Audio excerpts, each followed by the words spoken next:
Going live. All right, I have clicked the go live button. Great. Do we just go live, or do you have like an intro or anything? Or? No intro. This is just going live. We're going to work on the intro for next time. Okay. I was just curious. If we're live. All right, I have clicked the go live. Yeah, we're live. I can see it right We now. are indeed. Yep. Sorry about that. Done here. I love the background. Yeah, it's fun. It's fun. This is great. So, guys, make sure. Let me make sure that it's broadcasting in the high def. Okay, yeah, looks good. Looks good in the high def. Sweet. Mm-hmm. Guys, this is the first episode, so bear with me. I have the animation that I made, but it got claimed due to the music when I did the ad, so I was just skipping it for the first part here. But right. We are live indeed. Let me get all the windows arranged, and we are going to get this party started. While we're getting arranged, let me say hi to the folks in the chat. We've got, let me pop out this chat so it's just chat, and more chat. Let me just say, because I love the chat. So we got Robert the Wolfman in the chat. We got Survivor 2002, which is our good friend Sam Glass. Going to move this mic a little bit closer to me. And then we got Cole in the chat, Movie Mike in the chat, Jason Voorhees in the chat, and Jason Voorhees is in the chat. Apparently, wow. And Drummer 72, Brooke Flynn is there. So hello, David McRae. That's an interesting way to put it. Is it even David? Do I even know that? Dave. Well, yes, I guess it would be because your full name, right, is Dave. Yes, it is. Well, no, Dave. Some people are just named David. Well, that's true, but I bet you on their birth certificate it does say David. You don't know that necessarily. No, that's true. I don't. But I look. Because every Dave I've ever known was a David doesn't mean you're right. David is my official name, but obviously I go by Dave. Well, or Bartholomew. You know, whatever you want to tell us about. I didn't go by Cecil until I started college. To be honest with you. Really? Yeah, I went by Drew my whole life because I always hated Cecil. My name is Cecil Andrew Laird II. I'm not Junior, I'm the second, but I never went by Cecil until college when I had 300 to 500 person classes, and it just didn't behoove me to be like, no, professor, that's not how you say my name. You know, like, right. So I just was like, okay, I'm Cecil then. And so I went by Cecil, and now I'm Cecil. And luckily, I went by it because there's way fewer Cecils my age in the world than there are Drews. So it's a good name. Yeah, thanks. Cecil's a good name. Cecil, Cecil. Yeah. I bet you get Cecil a lot. Not actually a lot. No, the people that know Cecil, and I had this happen to me on my job yesterday, as a matter of fact, because I'm a salesperson by day, as it were, and I was... I met with a guy who had heard the name, but he couldn't place it. And I was like, well, some people remember the cartoon Beanie and Cecil from the 80s. And he's just like, oh, Cecil the Seasick Serpent. And I was like, wow, I hadn't heard that part of it until since the 80s, motherfucker. So right. You were just worse than all of my grade school enemies. Thank you. Wow. But that's intense. But yeah, not that many. I mean, you're not going to find many Cecils under the age of 70. To be honest with you, like that's just hello. Exactly. I'm Cecil. Dave, I'm Cecil Laird. Yeah, I mean, yes, exactly. buddy. See, I mean, look, that feels like it could be at home in any of the cartoons that you keep posting clips about, making me jealous every damn day. I keep posting cartoon clips? No, the clips from your animation work in the past. Oh, yeah, those little things. Yeah. They're fun. Yeah. No, and listen, I mean, true talent. I was able to sort of master the oh yes, you know, the old man voice very early on when I was a teenager, and there's actually 2 shows I'm on right now where I'm using that voice. So it's look, kids are stupid, Dave. They don't know. Yeah, that's true. It's true. It's totally true. Unless there's gonna be one kid, your kid's gonna be watching, going, "Hey, Dad." Yeah. It's the same guy. Why are those guys your Freddy? Yeah. That's it. We're like, oh yeah, we didn't tell anyone we were doing Freddy in his golden age, by the way. Yes, right. No, actually, it'd be more like.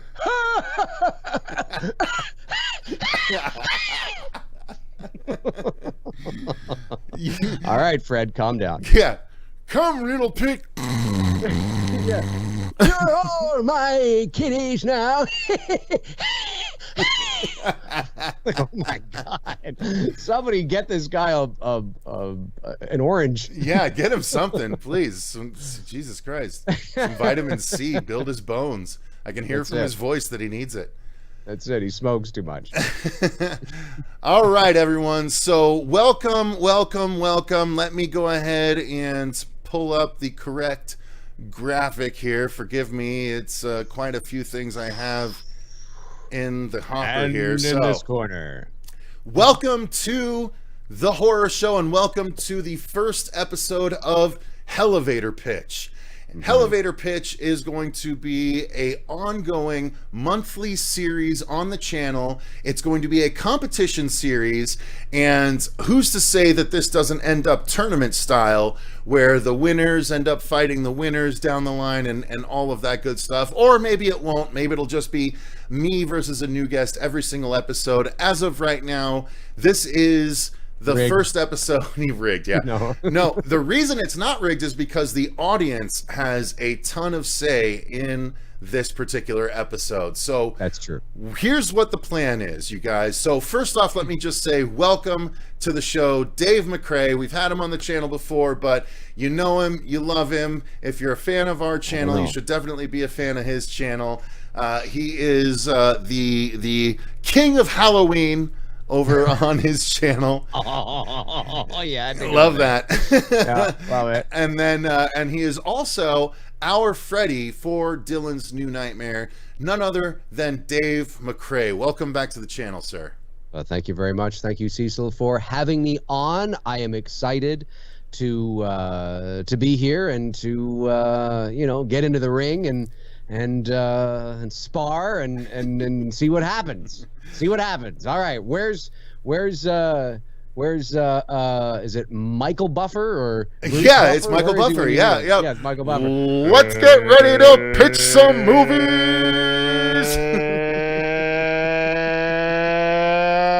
Michael, what's wrong? It's too long. It's too long. He's having a stroke. Someone get his pills. Get his pills. Somebody quick. Starting off with a bang. I love it. Yeah. Guys, this is a competition series, and I think that, honestly, it could not be more perfect that we have Dave McRae on. I love that you're nodding without knowing where I'm going, because I'm about to flatter you, and now you look like a fucking arrogant asshole. No, anyway, I was just... I'm kidding. I'm kidding. You're I like, welcome on Cecil Dave McRae, the man, the hard. legend, and you're I like, love it. Yep, that's me. I'm the man. I'm the legend. Yep, that's that's not appropriate. Thank you. I just was nodding like I'm listening to you. Okay, Yeah, okay. no, I love that Cecil busts my balls this hard. Is this what I love about him? This is great. This is great. I think they know that you're listening to me, though. They're pretty sure you're a captive audience. Well, I don't know. I've got other things I'm listening to right now. Oh, in fair case enough. I wanted to. Are you on other? Is there any other channel I should plug right now? Are you on another stream right now?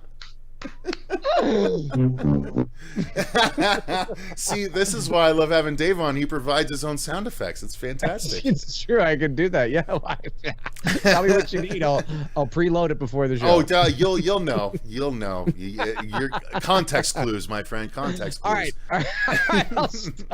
I'll stop nodding my head. All right. Here we go. So the reason why I wanted Dave on to sort of help launch the series, and thank you very much, Dave, on a completely serious note for helping me do so, is partly because the origin of this show is, like, I've had an idea for a pitch series for a while on the channel, but it kind of was formulated a little more solidly when I was on one of your streams, Dave, when we were talking about Freddy, and I kind of just pitched you 3 different Freddy ideas over the course of the stream, and I was like, that was a lot of fucking fun. And then Dave and I were going back and forth, and like, why not have a show where we focus on film pitches? And I know that's been done before, and I was like, specifically, I've always been privy to the idea of the elevator pitch. Okay, right. So for those of you that don't know, there's something in Hollywood called the elevator pitch, and the origins, they go back years and years, but the idea behind it is, what would you do if you have a film idea and you found yourself on an elevator with an executive from a studio or whoever, someone that could take your idea and run with it, what would happen if you got into an elevator with them and you had, you know, a 30 floor, 50 floor, 70 floor, depending on if you're in New York. Yeah, you better hope you doesn't on the second floor.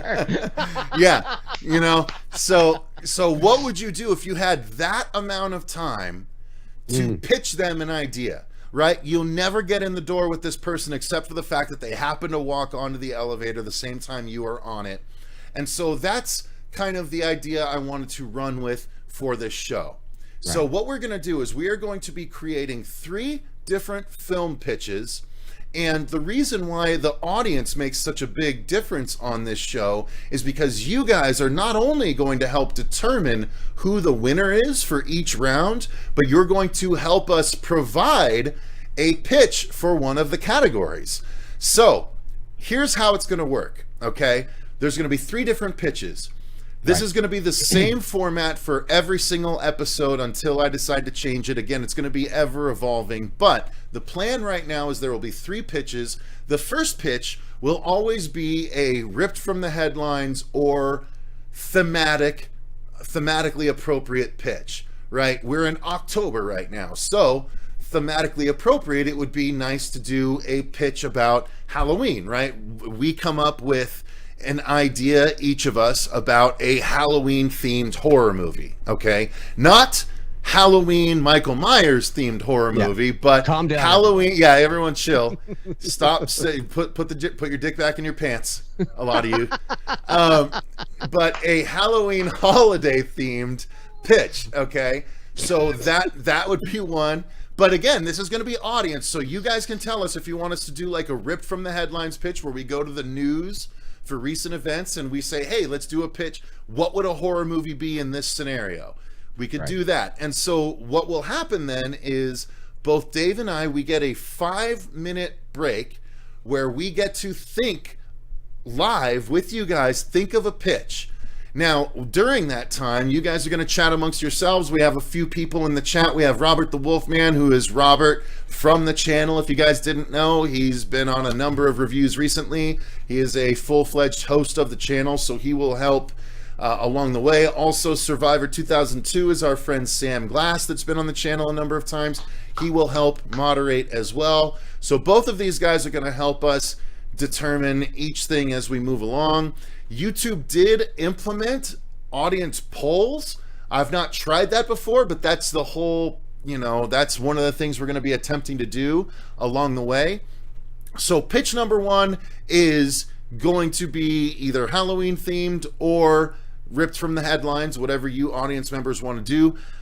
Then pitch number 2 is specifically audience choice.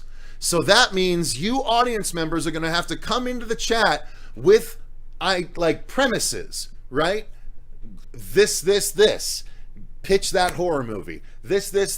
Pitch that horror movie. You guys come up with ideas in the chat, and then we will pick a couple of the ideas, do another poll. You guys choose which one. We then go ahead and take 5 more minutes to think of a pitch, and then we pitch that idea. So we've now pitched the first idea, the second idea. We will do an audience poll to determine the winner of each idea. And then finally, the third pitch is going to be a pre-prepared pitch where Dave and I spoke ahead of time and we decided that that pitch, just so you know, is going to be creating a brand new slasher. Okay, so each of us came up with our own brand new slasher film, and that's what we're going to be pitching in the third segment of this show. So that is the breakdown. It is, again, meant to be very audience interactive. I hope you guys are going to have fun with us and help us along the way. And again, Dave, thank you for coming on. Now, how do you feel about pleasure. this? Because again, this kind of originates with that stream that I did with you where we were talking about Freddy ideas that we had. So yeah, I remember that. That was summer of 2019, and it was I had just started really early development on It's Me Billy, and you were in early development on DNN, Dylan's New Nightmare. You were prepping and getting ready to launch your Indiegogo campaign that fall, and we had we had met the previous year at the 40th anniversary convention for Halloween, and you had said, I got to get you on the channel and do an interview and whatnot, but it never came to be until I think it was August of 2019, I think. And I remember it very well, and it was a lot of fun. It was, you interviewed me, but at the same time you were inconspicuously, interviewing you. Yeah, interviewing in quotes. But it was a lot of fun. I remember it well, and I think it is a good idea. I mean, it's, there have been other variations of this kind of thing out there, but it's always fun, and when it's done well, it's it's kind of like stories, and with film. There are, generally speaking, 7 different types of stories, and generally speaking, there are no new stories that are being told. There are just new ways to tell them, generally speaking. And I found this really refreshing. I've heard of this game before, but it's always fun to bring it to your channel and do something fresh with film fans and filmmakers, and make it your own. And so far you're doing that, and I think it's such a great idea. It's awesome. Well, I appreciate it, and I know, I'm trying to have on people that are going to have something to say, that are idea driven, that can converse about film. So just so you guys know, the current slate is Dave McRae is here launching the show. In November, we plan to have Vince DeSanti on, so he will be my opponent next month. Then in December, I'm going to be up against Wolfman's Got Nards, his channel, Barry, over there in Scotland. So going to be going up against him. And then currently we are planned to have Chauncey K. Robinson on for my January opponent. And we'll see what happens from there. So there are open slots going forward, but you might be creating like a league here. Well, that's the kind of thing. Like, so if you end up winning today, who's to say I can't do a freaking March Madness breakdown, World heavyweight. Exactly. Got a belt and everything. The pitch champion. Exactly. The champion of the Hellevator pitch. Exactly. Why not? Yeah. And so Hellevator, obviously, tying it into horror. So all of these ideas are meant to be horror centric. That's the idea of having this pitch centric series on the channel. All the ideas are meant to be horror driven. So that is a stipulation for anyone coming on the channel. And hopefully that's enough to differentiate us from anyone else doing this. Drum Dums. Right. Yeah, I don't know if Drum Dums will come on. If it would probably be a while before that would happen. I do want Lindsay from My 2 Cents of Nonsense to come on. CP, I plan to have him on. That's a great. I'm not familiar with her, but that's a great. That's actually name. A man. He's one of the co-hosts of CP's Showbiz. Okay, Lindsay. They haven't Fair done enough. that in a while, but no, Fair Lindsay's got one of those names where it can. Of course. Gotcha, And like Adrian. Yep. No, 100%. But no, Lindsay's a great guy, and I think he'd be a good opponent. CP will be a good opponent. I think Cody Leach is going to be doing getting back to his own pitch series. So we hopefully him eventually. But the Monday Night Wars, like WCW and WWF. Yeah, exactly, something like that. So I think it's going to be fun, you guys. And the whole point, so here's the thing. We're going to do each category, and then we can take the time in between each category to dissect or bolster, build up any or all of the pitches that come up where I'm like if Dave pitches an idea where I'm like, that's a fucking good idea, let's talk more about that. Like, that's the whole point, right? If we can come out of any of these episodes with an idea that we could genuinely develop into a script to try and do something with down the line, more's the better. If we just have fun coming up with ideas, that's fine too. Like, it's meant to be an exercise in fun, idea creation, creativity, stuff that we don't get to do a lot, right? This is just meant to be fun. You know what I mean? Gotcha. So, meanwhile, I am gonna beat your ass. So here we go. Yeah, no, that's fair. Kick my ass. Hand it to me. Hand my ass to me. Just hand it to me so I can go, wow, there's my ass. Yes, indeed. Okay. So here's what we got to do, guys. We need you to help us decide for pitch number 1.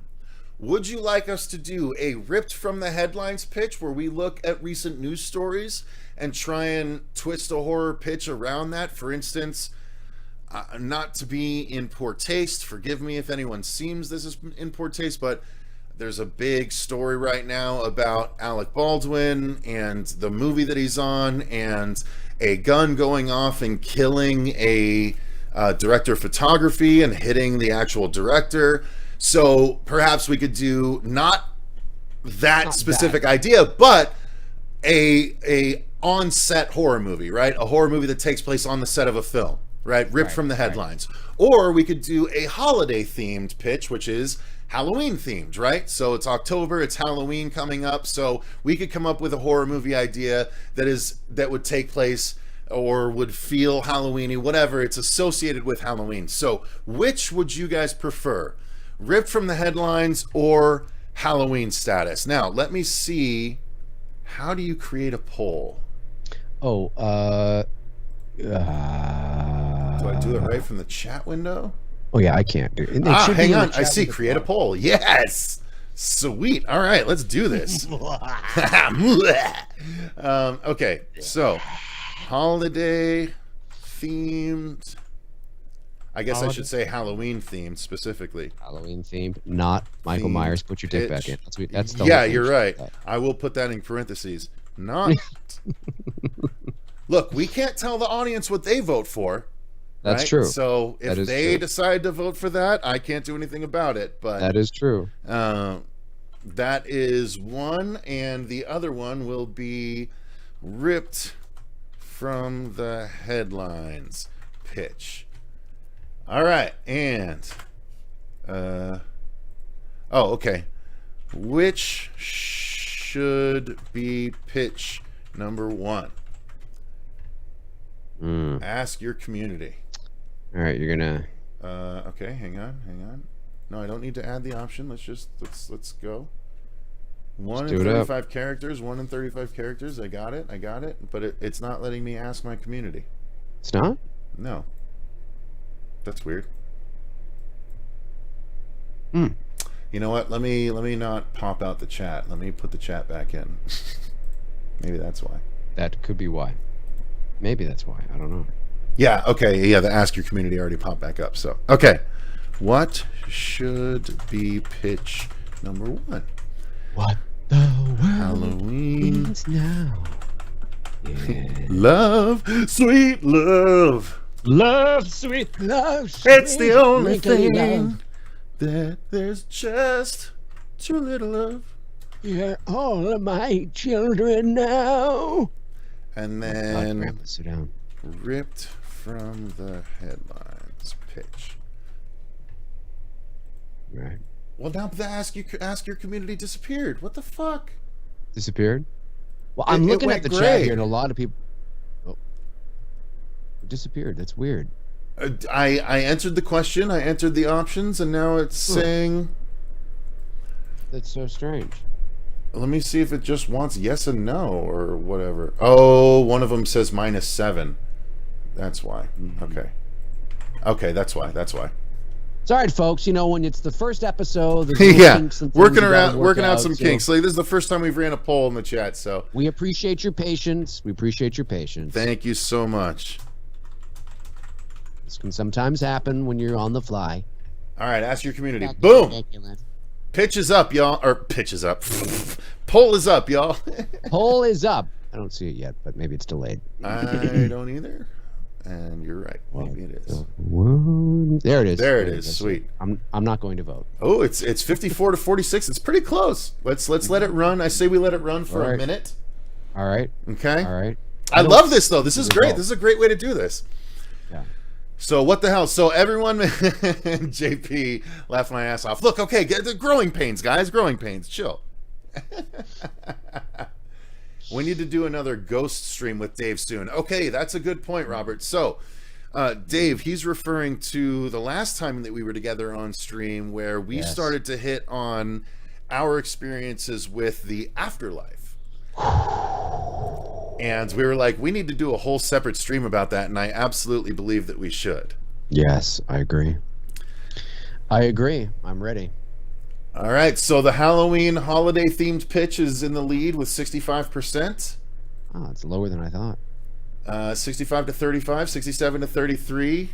24 68 votes. Halloween. So what's going to happen then, guys, is once we determine the winner, we are going to play music from the Midnight Syndicate. Now, all of the information about the Midnight Syndicate music will be in the chat, if I'm not mistaken. Okay, I haven't added it yet, but I will add it right now. Midnight Syndicate tracks. And... okay. All right, I'll add them all later, but... well, they might. If I play this, I wonder if I play it, if they'll hear it. go ahead, play it and find out. Let me see. What's the first one?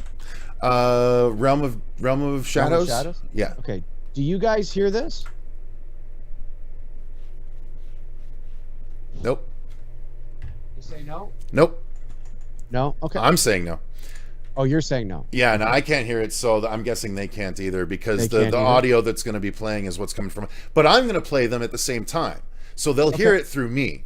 The reason I had you download it is so that way we could play it. So I'm just going to be like 3, 2, 1, play, and then once that one ends, you play the second one. Okay. So there's Realm of Shadows, and then what's the other one? Out of the Darkness, is it? Darkness Descends. Darkness Descends. So those are the first two, and those two songs put together will equal 5 minutes. So that's when you know when Darkness Descends ends, that's when you know that the round is over for thinking for that round. Okay. So that's how we're going to do that. And guys, we have permission from the Midnight Syndicate. They're fucking awesome people.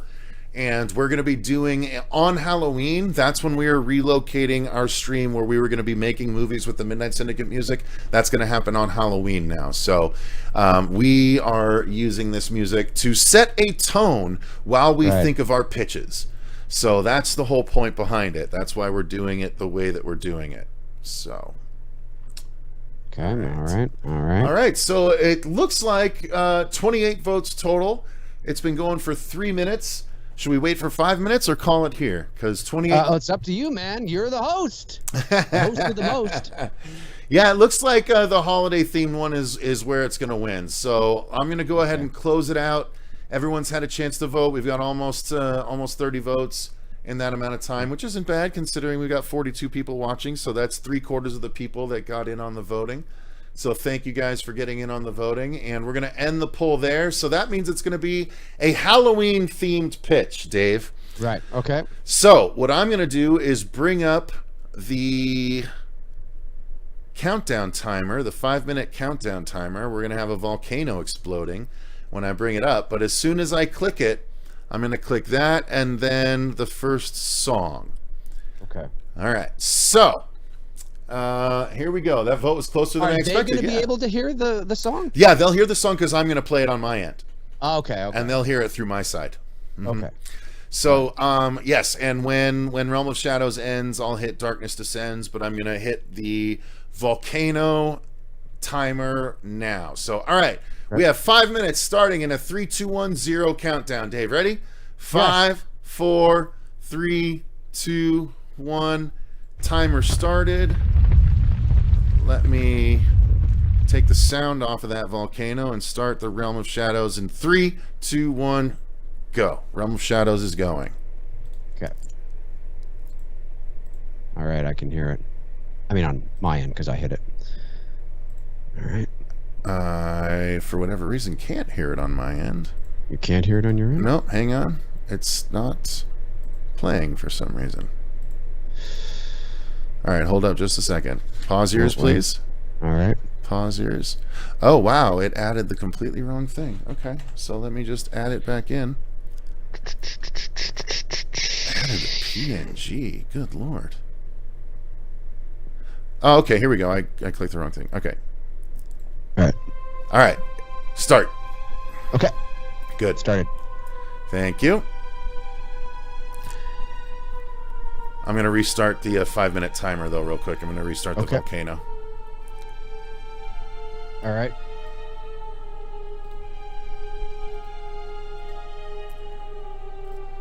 Halloween themed, all right? Yes.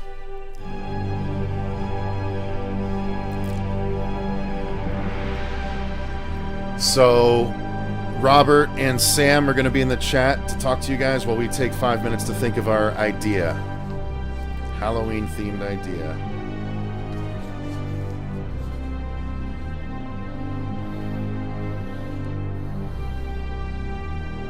It's good music. Is the music too loud for you guys? Tell me in the chat if it's too loud for you. Do I need to bring it down a little bit? Are we good?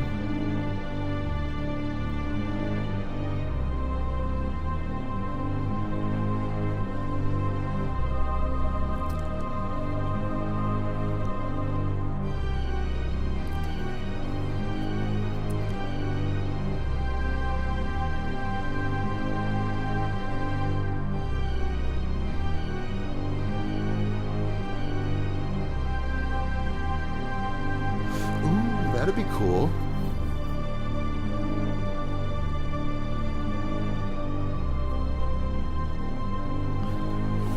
Okay. I had some ideas.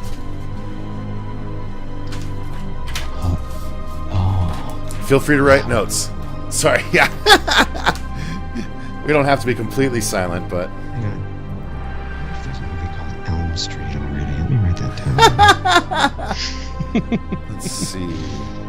Brother and sister slasher. Let's see. Evil dies tonight. Yeah. 40 years ago.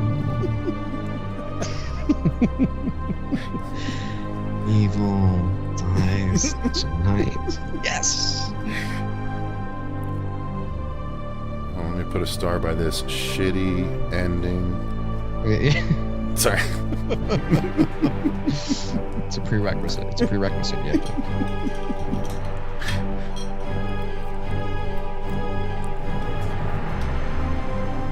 Mud Nelson, am I the only one twerking to this music? If you are, I would love Twerking video to this footage music. of you twerking to this. Yeah. Alright, sorry, okay. Well, I'll let you get back to it. Oh, okay, Realm of Shadows just ended. I gotta move on to Darkness Descends. Oh, really? Oh, hang on a sec. Mine. All right, let me know when yours ends. Yeah, now it did. Okay, Alright. Darkness Descends. I'm hitting it now. Me too. Okay. Ooh, that's a nice one, too. Yeah, that's a good one. Midnight Syndicate are boss, dude. They know what the fuck they're doing. It's good stuff.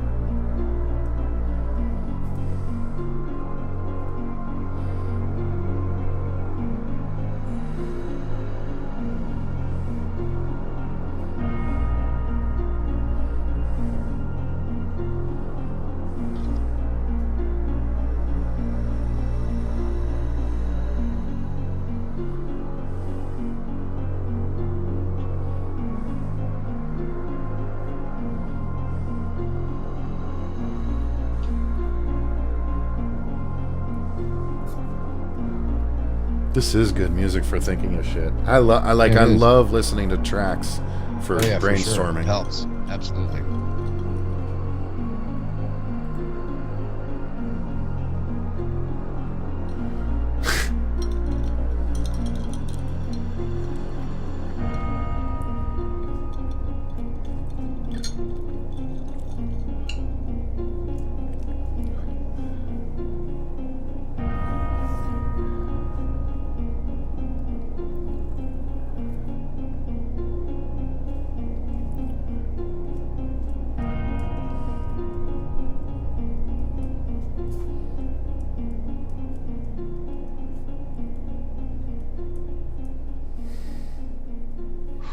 Damn, 5 minutes goes fast. Oh, okay. Ooh, I don't know. All right, I like that. That's good. That gives, like, again. So the idea behind the limited time frame is this, you guys. So what if you got into an elevator? You didn't know you were going to have to pitch a movie. Now you have, so say you have 7 minutes, okay? So you get 5 minutes to think of an idea, or say you get 8 minutes on the elevator ride. You get 5 minutes to think of an idea, 3 minutes to pitch the idea. So every category is going to get a different amount of time. The first pitch gets 3 minutes. The second pitch gets 4 minutes. The final pre-prepared pitch gets 5 minutes. So 3 minutes, 4 minutes, 5 minutes. These are the most likely amount of times you'll have if you are stuck in an elevator with someone that can listen to your ideas. That's the reason behind it. So what's going to happen now is I'm going to switch timers from the 5-minute timer to the 3-minute timer. I feel like I'm playing that game show where you have to like get people to guess what's on the board behind them. Yeah, you know what I mean. Yeah. Oh, I love, dude, the pyramid. It's red, it's green. You, it's like a hat. It's like a dude, hat. I love the pyramid. If that's what you're talking about, where you got to like guess the word without guessing the word. Okay, so here's what we're gonna do. So Halloween themed. Now, Dave, we have to determine who's gonna go first, and what I have here is a red and blue coin. This coin is from a Fable game, if I'm not mistaken, and I'm repurposing it for our use now. So, you call red or blue. If you get it right, you go first. If you get it wrong, I go first. Then in pitch number 2, the reverse happens, and then in pitch number 3, we flip again to see who goes first. All right. So, I'm going to flip in 3, 2, 1, flipping. Blue. Okay, I've got it right here. I'm going to turn it over. Boom, turning it over. It is red, sir. Okay. Ooh. So Cecil's up. I go first. Okay. No, go ahead. Yeah, let's get ready to idea. Okay. All right, so I will go first, and I will. Okay. This well, is 5 minutes, right? You have 5 minutes. 3 minutes for the first one. Pitch number 1 is 3 minutes. Pitch number 2 is 4 minutes. Pitch number 5, the pre-prepared, is 5 minutes. Okay, so this is 3 minutes. Okay, all right. This one's 3. All right. Yep, well, you better you cut yourself shorter, Dave. Yeah. That's what you got. You only got a certain number of floors, okay? All right, let me switch to. Hang on, I have graphics to switch for this. Hold up, and we are pitch number 1, Halloween themed. Okay, here we go. Sorry, had to switch the graphics. Okay, and let me get to the timer, and I will say start, and then I will start my pitch. Everyone in the chat, listen up, because here we go. In 3, 2, 1, go. So here's what I'm thinking. Oh, hang on. I gotta turn off the sound. Boom. Oh, come on! Hang on! There's more time. I got an extra 6 seconds. Son of a bitch. Damn you, son of a bitch! All right, here we go. Spat all over my screen. 3, 2, 1, go. All right, timer has begun. I have 3 minutes. Here we go. So, my pitch is, what if there was a young man that is going out on Halloween night to trick-or-treat by himself because he doesn't have many friends, he doesn't have any siblings, he's an only child, his best friend is his dog, right? His dog is like a labradoodle, okay? He goes out, and I'm trying to think, do I make this young man special needs? Because it could be applicable. Special needs people need more representation in films, so I don't see why that couldn't be the case. But anyway, this young man is walking with the dog and going trick-or-treating because the parents know the dog will keep him safe. It's his helper dog, it's his, therapy dog, goes with him, and the kids from his school. So what happens is he stops in front of the old house that all the kids in the town are afraid of, right? Supposedly a witch lives there, and no one goes in there, and on Halloween it looks even more scary than ever. And the young boy and his dog are walking, and they stop in front of the house, and they're like scared, but they're just waiting out front. And they're like, we're not gonna, he's like, I'm not gonna approach, but they're just looking at it. And he gets attacked from behind from kids from school that just hate him because for whatever reason he's different, right? And they beat him up, like beat him hard.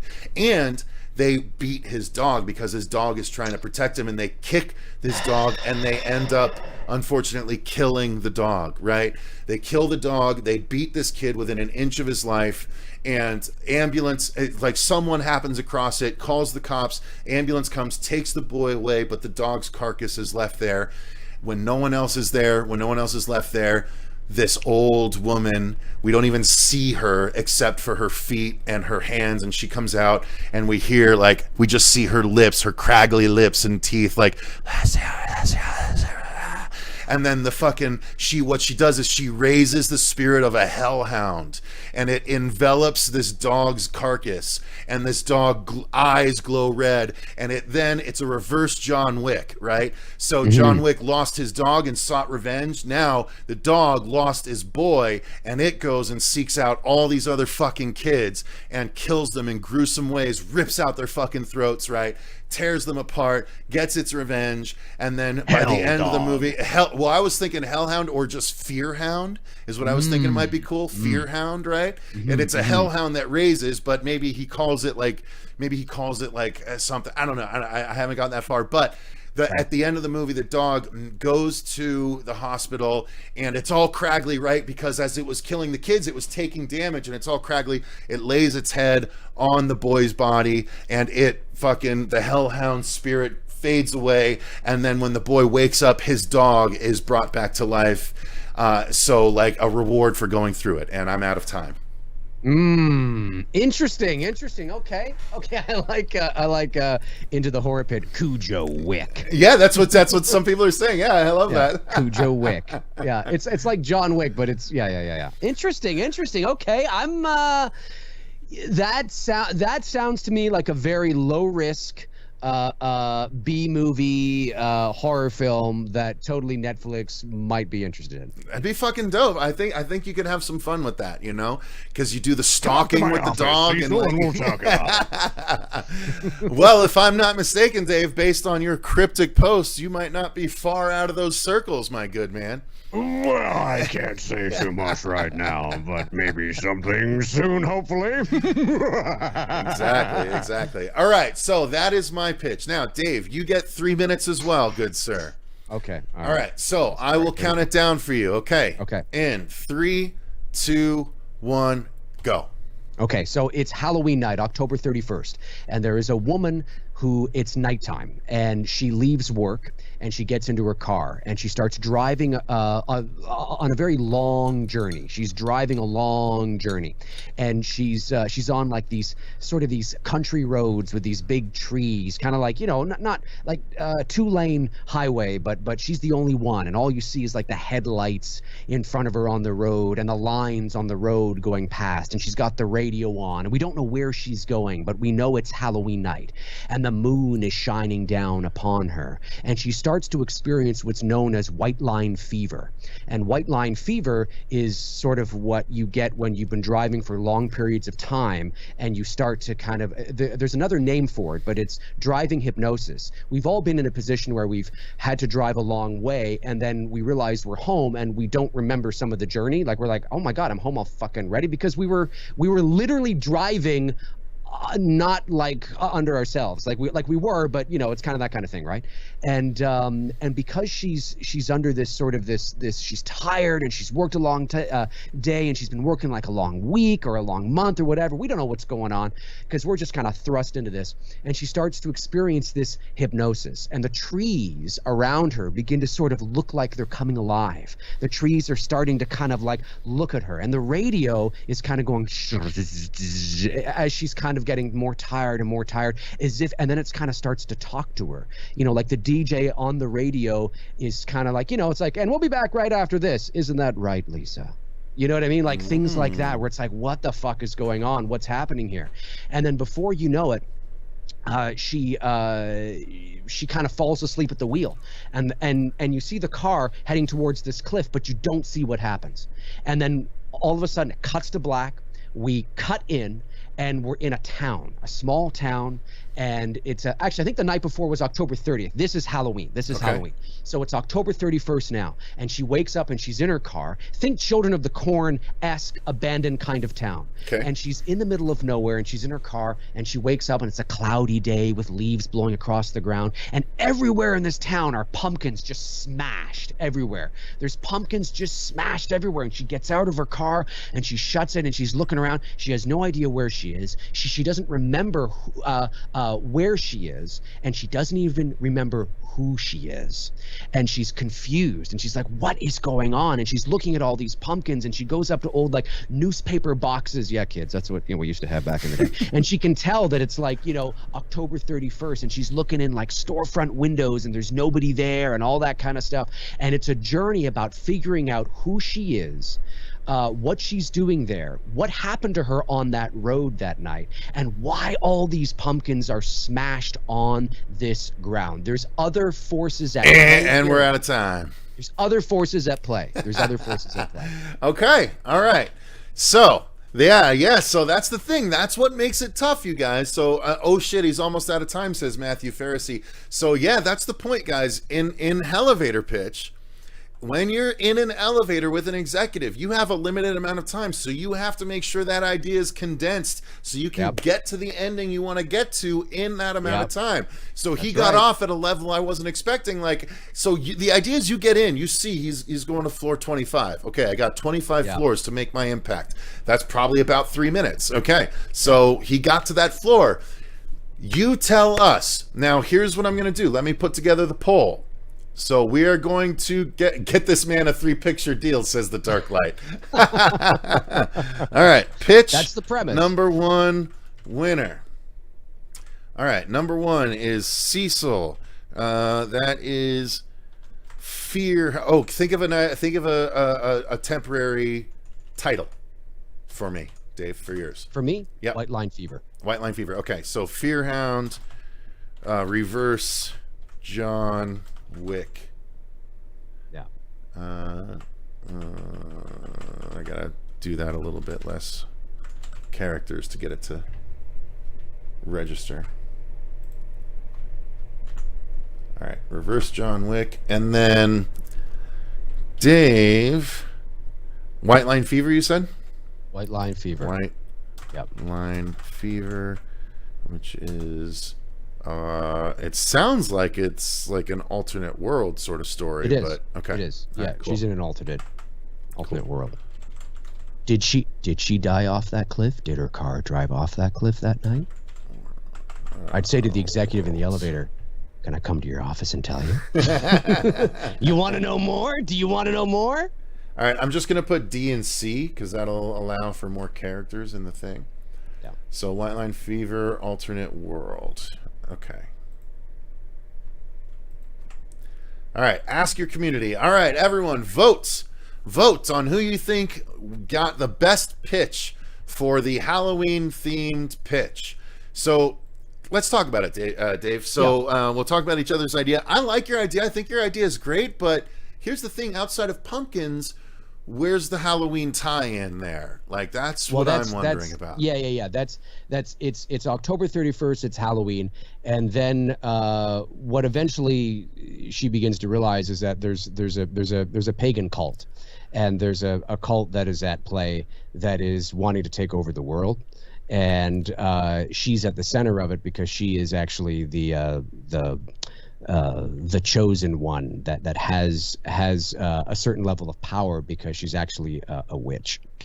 Okay, that's what it is. But going, whatever happened to her that night has allowed her to, not knowing who she is, gives her a different perspective and gives her the opportunity to make different choices and a different decision because she's rediscovering who she is. Gotcha. Okay. So I think I might have done myself a disadvantage letting you explain that while people are still voting. Oh shit! I'm sorry. No, that's fine. Look, I'm listening. Look, I'm learning as well. I shouldn't have said that. I should have been like, well, you know, I can't say I'm learning anything. too. No, like the whole point is for us to delve deeper into each pitch. So I like the mystery of your idea for sure. Mm-hmm. I think mine's a little bit more straight Halloween story where it's like, is, you know, yeah. trick-or-treaters and Yeah. you know, bad guys getting their comeuppance and having a Yeah, nice sort of it's more rounded focused ending kind on of thing. on the actual holiday itself. Mm-hmm. Yeah, mine's more on the theme and sort of the roots and going back to Samhain and paganism and all that kind of stuff, and But look, I can't be sour grapes, man. Look, I mean, I can't invite. No, I mean, I can't it is, invite like, a guest on and be like, no, it shouldn't be that you want. No, look, so I will take it. Right now, it's 58% to 42% off of 31 votes. So you are in the lead currently. So yeah, that's not fair. I mean, because I sort of gave the extra. Well, you to be fair, you were in the lead from when the poll pretty much started. So Okay. maybe people dig your idea a little bit more than mine. I have a knack I fully for. You accept see, that. when I. Sorry to interrupt. It's just a delay. No, fuck you. When I pitch, I have a knack for, as people know, I'm very much about the unknown, mystery, all that kind of stuff, right? So when I pitch, I tend to pitch very sort of in that realm, right? And kind of that setup. I'm like a walking log line. Okay. You know, where it's kind of like I'm pitching. So the executive will be like, come to my office and tell me the rest of that. You know what I mean? But to Cecil's point, you know, you may not have that opportunity. And if I had like 30 more seconds, I would have been able to wrap it up. I got to be honest, though. Look, here we are. We're at 35 votes, 36 votes, and we are 50-50. So 50-50. I've been bouncing back. So again, people are 50-50. thinking about it. So you had a little extra time for yours. Let me get a little extra time for mine. So my idea is, guys, let's play on the whole, like, let's make this a real fucking horror Lassie story. You know what I mean? Mm-hmm.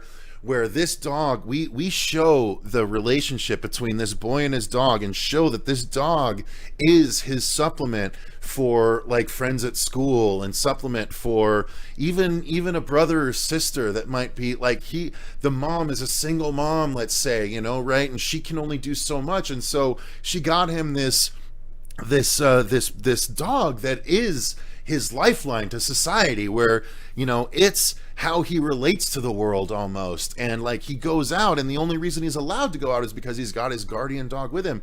And these bigot kids from fucking bigot parents just don't care, and they come up and they just beat his ass and take his candy, and it just so happens to be in front of this witch's house, and the dog dies. The dog dies. The boy is beat within an inch of his life, and he's taken away. And I love the idea that it happens in front of this house. And it's like, it's those stories, right, where it's the house that the kids don't want to go to on Halloween, but there's something there, but it's a just evil, right? It's an evil that tries to make things right.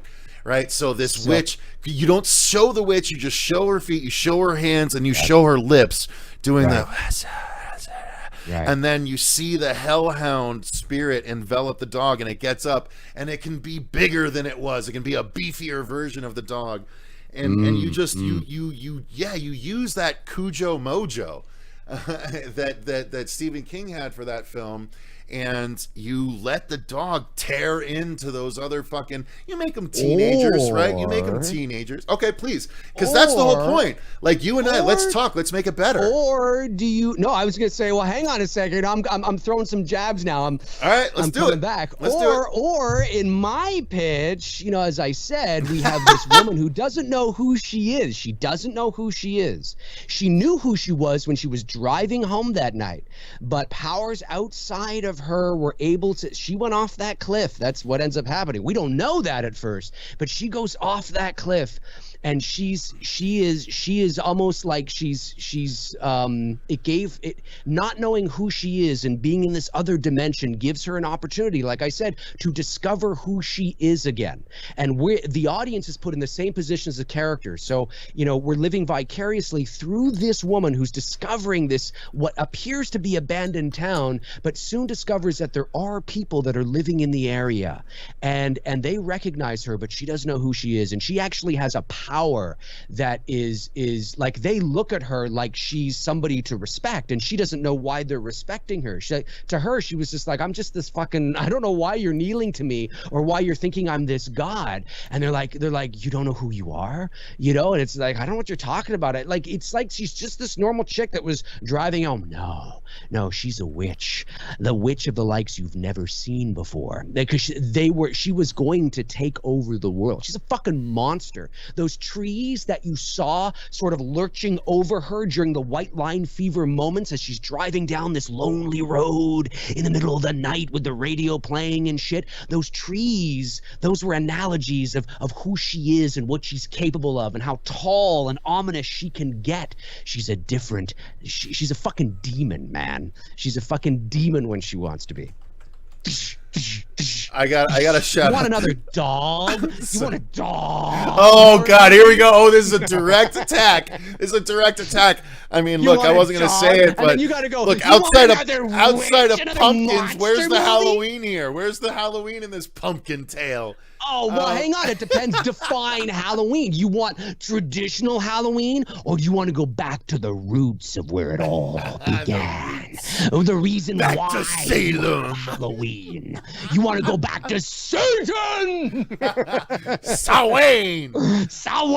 That's what you want to go back to. This little town, this nice little people. They seem so nice. They're not nice. They're evil, and they sacrifice their own children on fucking slabs of concrete and drip their blood into pumpkins. They drip the children's blood into pumpkins. All right, that's enough. Just relax.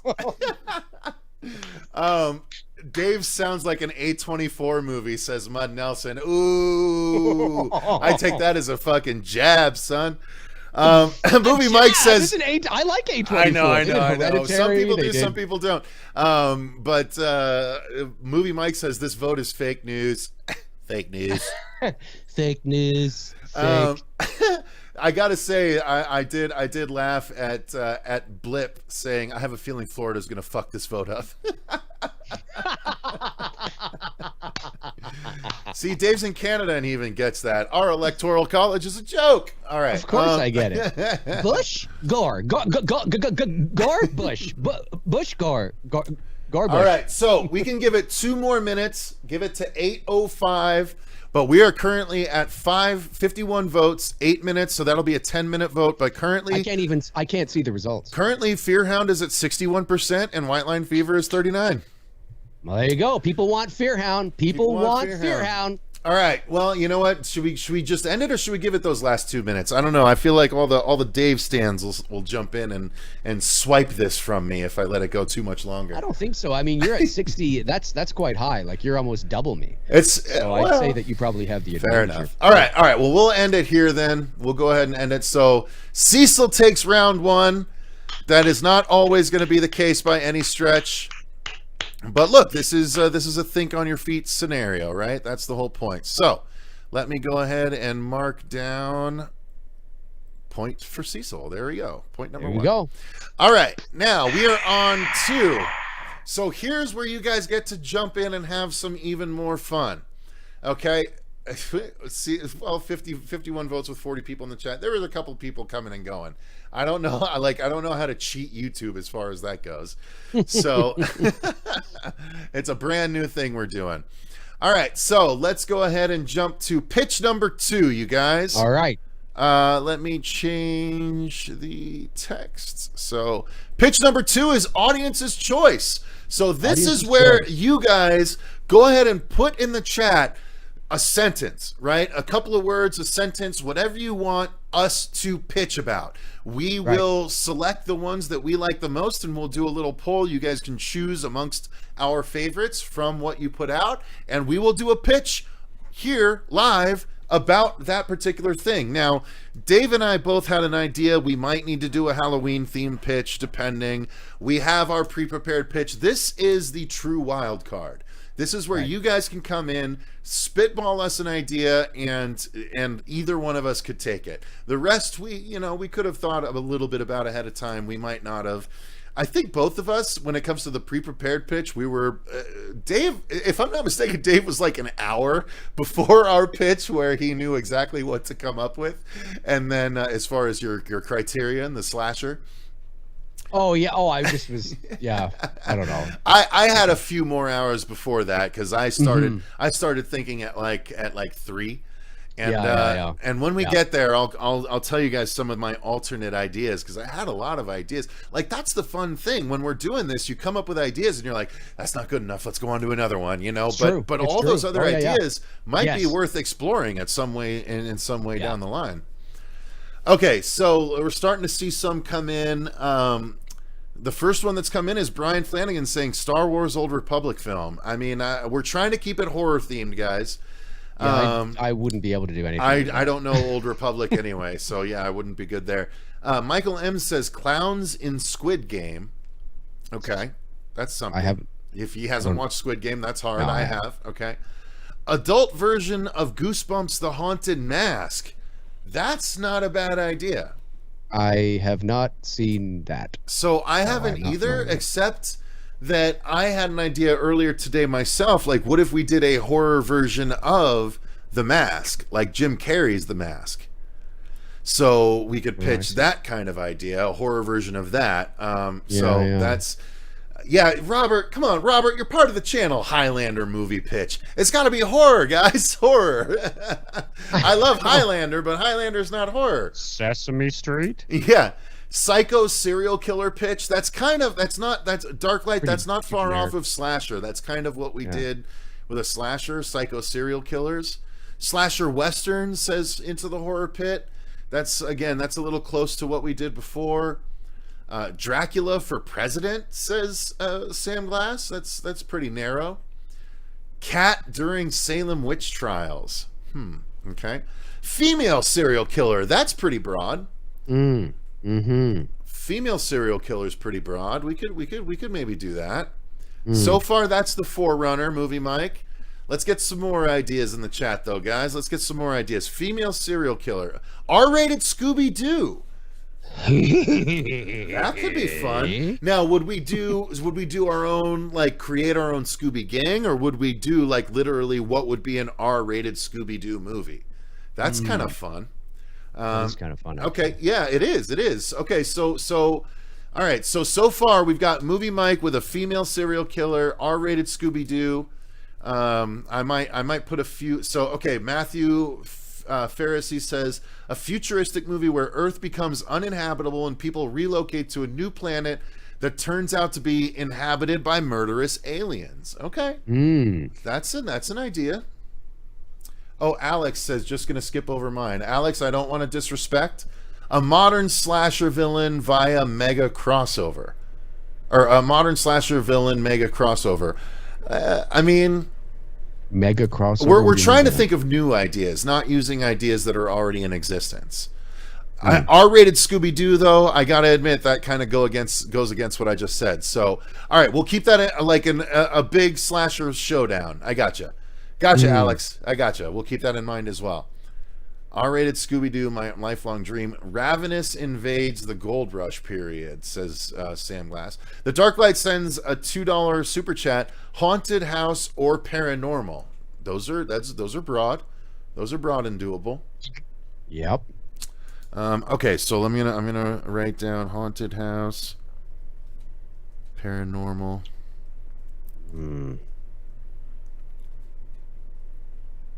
I liked those other ones, though. The R-rated Scooby-Doo is a fun one.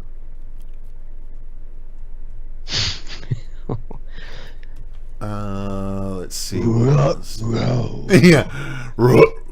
What the fuck, Shaggy? Like.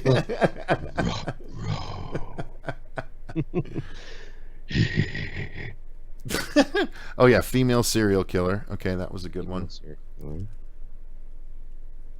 So Blip says, yeah, same idea. Basically, mask doesn't come off, transforms person. Okay, yeah. So evil mask story. The Scooby-Doo one, I think, is the most. I think that's kind of the most fun off the top Yeah. of the head, to be honest with you guys. I don't know that we need to do a poll on this one. Your take on a ghost ship movie? You should do a lock and key movie with your prop keys. Shalina, I would love to do that, but that would take massive budget to do a lock and key movie correctly. But would the the alien idea, Earth uninhabitable, alien, new planet, alien species. All right, so Dave, let's get on the same page here. Let me just read these ideas and see which one we want to do. Okay. Okay. So, haunted house / paranormal. Yep. Okay. R-rated Scooby-Doo. Yep. Female serial killer. Evil mask story. New planet, alien species. And then the Dark Light just said Fear Street, BC. Since they did all 3 of the other years, we would do the caveman version of it. All right, so which of those do you think would be your top 2? And then I'll do a poll in the audience for everyone. My top 2, well, definitely the Scooby-Doo, I think would be fun. Okay. And maybe the alien one. I don't know. The serial killer just seems sort of like the female serial killer is cool, but it just seems sort of A little generic. very broad. I mean, it could be. I kind of like Evil Mask Story too. So why don't I do those 3? R-rated Scooby-Doo, Evil Mask Story, and New Planet Alien Species. All right, sounds good. All right. Thank you guys very much for the suggestions. All right. Yes. Pitch number 2 options. So that will be New Planet. An evil mask. You mean Jim Carrey's The Mask? Yes, basically. I mean, not the mask specifically, but an evil mask. A story about an evil mask. Okay. Alien species story. Okay, that's number 1. Evil mask story. And then add option is the R-rated Scooby-Doo. R.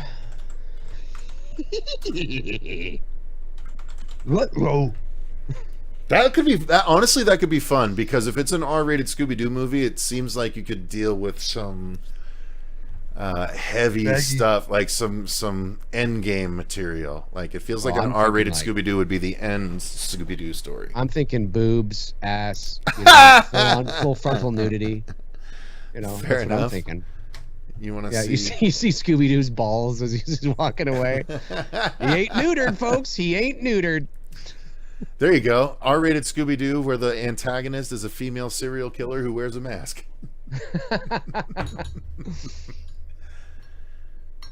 Robert the Wolfman coming out with a new idea a little too late. Skinwalker terrorizes a small native town in a remote part of the Navajo reservation. That's that venture's a little close to one of my ideas anyway, so probably better we don't do that. R-rated Scooby equals fully nude Velma. I mean, look, if we're giving the audience what they want, you're probably not wrong. But well, that's if Velma, but we'll with or without her glasses. That's with? Are you nuts? That's true, because when she has them off, she's she's completely blind. Well, no, she's a completely different person. It's like the Clark Kent Superman scenario. You're not doing true. Velma if her glasses aren't on. No. I actually have all the old cartoons on DVD. They're great. I like Scooby-Doo. Honestly, one of the things that came out this year that makes me excited is they did a Scooby-Doo Courage the Cowardly Dog crossover. Oh, really? Yeah. So I want to watch that, honestly. I like Courage the Cowardly Dog. Scooby-Doo is killing it. 68% to 18% to 14%. I think I know what I got to start thinking about now. I think so, too. All right. We'll let it go for another couple of minutes, though, because it's only been up for like 1 minute. Yeah. So let it go. I mean, take it as extra time to think if you really want, you damn cheater. But, no, I think it does. Oh, Javier Lerma, welcome. Good to see you. Yes, R-rated Scooby. I think everyone's in the mood for R-rated Scooby. So I got to be honest, guys. I think the way I'm going to approach this is Old Man Scooby, like Old Man Logan, like, you know, the Logan story. I think I want to do the last Scooby story. I think that's what I want to do. I'm not taking that approach. Okay. All right. Well, let's do it. All right. So R-rated Scooby. I'm going to end the poll there. I think that's too much of a big win. R-rated Scooby is gonna be this. And then what song are we playing? Oh, so these are gonna be. This is gonna be NOCTEM, AETURNUS, and Sanctuary. Yes. Okay. All right. So, thank you for reminding me. Let me get the correct No problem. timer ready to go. This is gonna be 4 minutes. Okay. 4-minute think time. Oh no, we get to think for 5 minutes, and then it's a 4-minute delivery. Right. All right, so 5-minute think in 3, 2, 1, start. Okay, start the music. Yes. Start NOCTEM, AETURNUS. All right, got it. It is on, folks. Okay, it is hang on. It's not starting the. Not starting? Sorry, Okay, hang hang on. on. It's not starting the timer again for some reason. Oh, it's because it's underneath. Sorry, my bad. Okay. All right, so in 3, 2, 1, go. Got it. And then. Okay. All right, let's do this. I'm going to think for 5 minutes to make this as good as I can. Robert and Sam Glass are in the chat, guys.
All right, switching to the Sanctuary.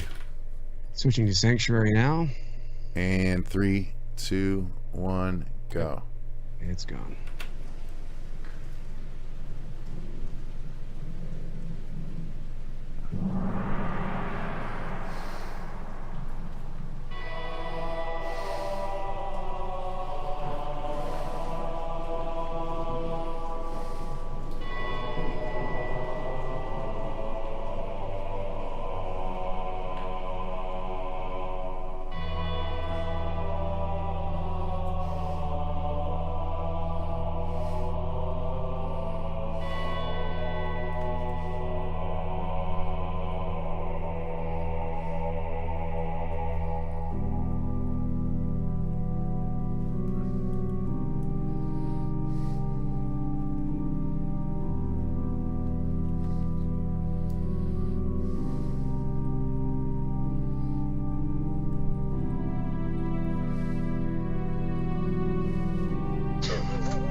Don't laugh, dude. You just laughed at something I wrote that is so fucking heavy.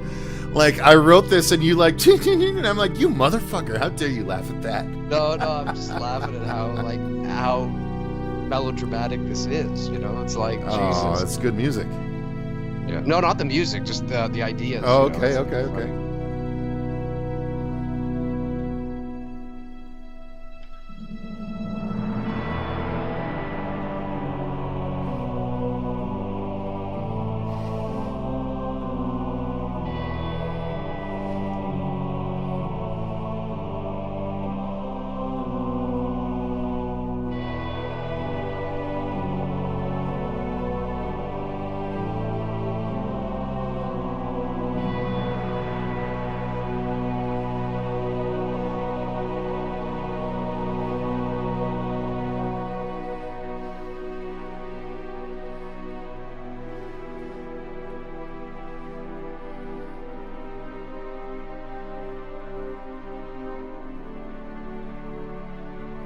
Oh my god.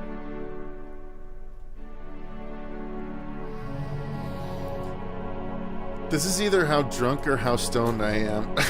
I am tearing up based on what I'm writing right here. That's it. It's over. Dude. Fuck. No, I it's don't not. know- I don't even- I again, don't know what my pitch is. I'm sitting there. I'm like, it's like a conglomerate of I ideas. got to the end here and I'm like, what if this? And I'm like, that would make me fucking cry. So I'm putting it in and it's making me cry. You're so Holy emotional. shit. Yeah, I am emotional. Look, I won't deny that. This is about mine's. I think mine's going to be different than yours, but for whatever reason, mine's got an emotional angle to it as well. Nice. Well, that's the way to do it. I don't. All right. All right. Well, so I went first last time. That means you get to go first this time, my son. All right. All right, but you get 4 minutes this time instead of 3 minutes. I'm gonna need 40, but okay. Wait a minute. Hang on a second. I gotta make sure I got. No, hang on. I'm that's the other one. getting the timer ready anyway. Okay, I might finish before then, though. That's fine. That's Okay. fine. If you All right. say I'm good on time, I'll just stop it. Okay. All right. All right. So, all right. In 3, 2, 1, go. So imagine a Scooby-Doo film. It's rated R, but it's very film noir. Like imagine the new Batman trailer that just came out, right? That's what I'm talking about. Dark, ominous, looking like that. The Scooby-Doo clan, Fred, Velma, Daphne, and Shaggy. And it's not animated. It's like it's a total live action thing. And they get a knock at the door one night. And it's the police. It's animal control and the police. And Scooby-Doo has been accused of murdering his girlfriend, Shelby Doo. And Shelby Doo was murdered. And you see it, like blood, the head like hanging from a rope and shit. Jesus. It's like, holy fuck, what's going on? And Scooby-Doo is essentially arrested by animal control, locked up. And like it's like raining outside, and they throw him in the back of the car or the truck, and the truck takes off, and just the rain and the headlights and stuff. And he's going to be put down. They want to put him down. And Scooby and obviously the human gang is like, this isn't Scooby-Doo. He couldn't have done that. He couldn't have done that. So they set out on this adventure to figure out what happened. They start following the clues. They start investigating, and it gets darker and darker and darker thematically. They start realizing that there is this underworld of like dogs that are being cloned and created with like these superpowers to be bipedal. And they can actually fucking slice people up and shit. And there's a chain of them. There's a chain of them that look like Scooby-Doo. And then that's why he was like caught on like CCTV camera, but it really wasn't Scooby-Doo. Like these people are intelligent. These dogs are intelligent, and they can speak, they can talk. So imagine like Ninja Turtle kind of shit. You know what I mean? Like they're bipedal and they can talk. And there is like a gatekeeper. There's like a Shredder type of character who's like the all-encompassing evil. And this is live action shit. Like imagine CG level like Planet of the Apes level CG and like movement and kind of shit. Like that's what I'm talking about with bipedal dogs. It's like Planet of the Dogs, and there's like this underworld and shit, and it just gets darker and darker, and more dogs are getting murdered, and more people are getting murdered. And anyways, it ends up where they find Scooby-Doo and he is redeemed, but now it's this war between Scooby and the gang and this underworld underneath, kind of like this, these dogs and this hench dog guy, and Scooby-Doo ends up dying but he ends up dying sacrificing himself to save Daphne, Velma, Daphne, Velma, Shaggy, and Fred. He ends up sacrificing himself to save those three, and that's it. It's like the end of Scooby-Doo, but not before they discover that Shelby-Doo actually wasn't murdered. She was, but she had given birth to a new Scooby-Doo prior. Gotcha. Okay. But it's fucking dark. It's dark. How much time do I have? You have 40 seconds. 40 seconds. It's like thematically, it's dark. Again, think of the Batman trailer that you just watched, but encompassing that really dark. It sounds funny because it's Scooby-Doo, but just imagine that. And it's played straight. It's played fucking straight, like dead serious. There's no row.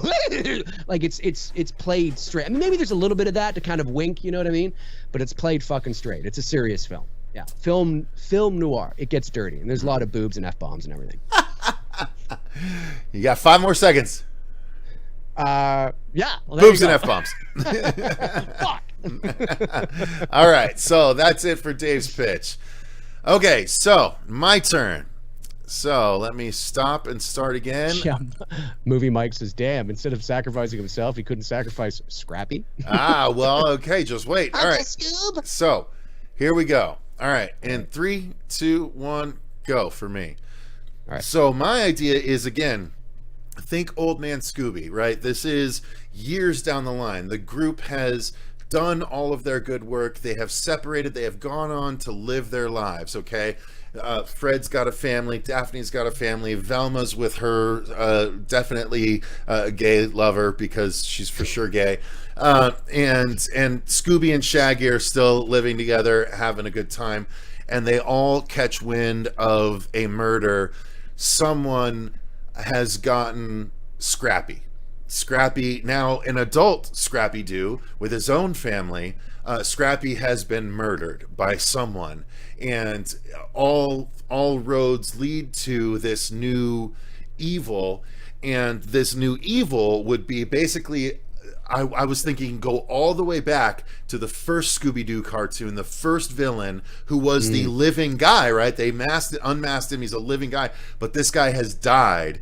And after Scooby and the gang foiled his plans all those years ago, he turned to the dark arts and he learned how to bring himself back once he eventually dies. And so he comes back, and he, not only that, he goes and recruits the biggest baddies of the Scooby-Doo legend, right? All the big bad ghosts that they've faced all over the years, and he's gotten them together in order to destroy the Scooby Gang once and for all. Scrappy was just the beginning, so he gathers them all. So they all, Fred leaves his family, Daphne leaves her family, Velma leaves her significant other, and they all regroup, right?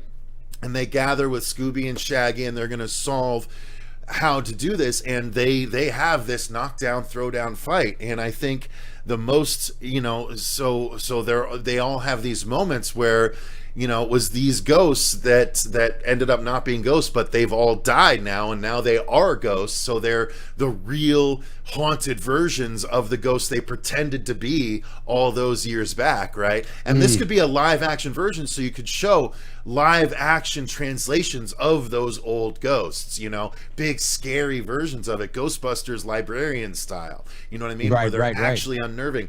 And so there's this big final fight, and like it'd be kind of fun where they have to literally pull like the head off the ghost in order to finish him off, kind of thing, right? Like the mask kind of thing. But what I was thinking is, what would have to happen is, I think Shaggy would have to sacrifice himself, much like your Scooby would. I think Shaggy would sacrifice himself because he's the only one. He's grown up with Shaggy. He doesn't have a family to lose. He doesn't have a significant other to lose. He just has Scooby. And so from that point on, they lose Shaggy, but they've beat the big bad ghost once and for all. They put to rest all the other ghosts that could ever possibly come back, so they'd never have to reconvene. But from that point forward, Scooby essentially lives by and guards Shaggy's gravestone. And people, they know the Scooby Gang, they're worldwide, and so people just come and they bring Scooby snacks to Scooby while he's standing guard over Shaggy's grave. And so he just lays there like the war dogs that lay on the grave of their master that died in the war, right? It's that sort of thing, and people just know, come pay your respects to Scooby and Shaggy and the gang, and that's where you'd go with the last Scooby story. What's the time? I've got 5 seconds left, just like you. Oh, you got 5 seconds left. But you know what? I was thinking as you were saying this, both of our ideas might be able to meld together. Yeah. In a really cool kind of. I agree. I agree. I mean? Yeah. I said that, I'm like, we're not far off. No. With kind of our this is actually kind of funny. Both of our movies have a very similar. I mean, they're different, but they're very similar. It's making it dramatic, right? We're taking the old formula, we're making it dramatic in our own ways. Right. Like that. See, already I'm loving this show just because it's such a different thing, and it gives two different perspectives on making fucking Scooby-Doo emotional. Right. You know what I mean? Yeah, see, I love have that. Scrappy in my version because I just think he's irrelevant. I know everyone hates Scrappy, but that's the thing, they used him as the foil for so that's the thing, if you took the time to build up at the beginning, if you had the Velma voiceover for the first 5 minutes where it tells we had this and we used to solve crimes, but we did it, and even Scrappy grew up and had a family. Yeah, and all this I stuff. get that. Yeah, and then you get to Scrappy dying. You find Scrappy hanging from Christmas lights or some shit like that. Fuck. I would, in my idea, I would have. Blip Scooby says, die. "Damn, Cecil got me tearing up too." Yes, that's what I'm saying. Nice. Scooby-Doo guarding Shaggy's grave and just waiting for people to bring him Scooby snacks. Sure. That fucking hits you here, bro. It does. But again, you could, it's in both of our ideas, there's that emotional bottom, right? Mm-hmm. In my idea, I would have Scooby die, not because I want Scooby to die, just as I don't want Han Solo to die, but you got to give the movie some emotional bottom. But you sort of have that accent by Scooby fathered a little Scooby-Doo, before he was able to die. So, in that regard, it's sort of a similar thing that we have, but instead of Shaggy dying, Scooby's dying, but he does live on in his son. Yeah. You know what I mean? And he, so in my idea, it's he does live on, but he just lives on in his son, not necessarily in him. And then his son, you could have a scene where, Jesus, in my idea, you could have a fucking scene where Scooby's son is sitting at Scooby's grave. You know what I mean? And he's being tossed little snacks like, this was your dad, Yes, your dad Shaggy at the grave hero. there, yeah. Because it makes Scooby a hero, in the end, is that in my idea, he sacrifices himself to save the clan. And so he literally goes out in a blaze of glory. Not literally, but well, I don't know. It depends on how he goes out. Maybe there is fire and brimstone.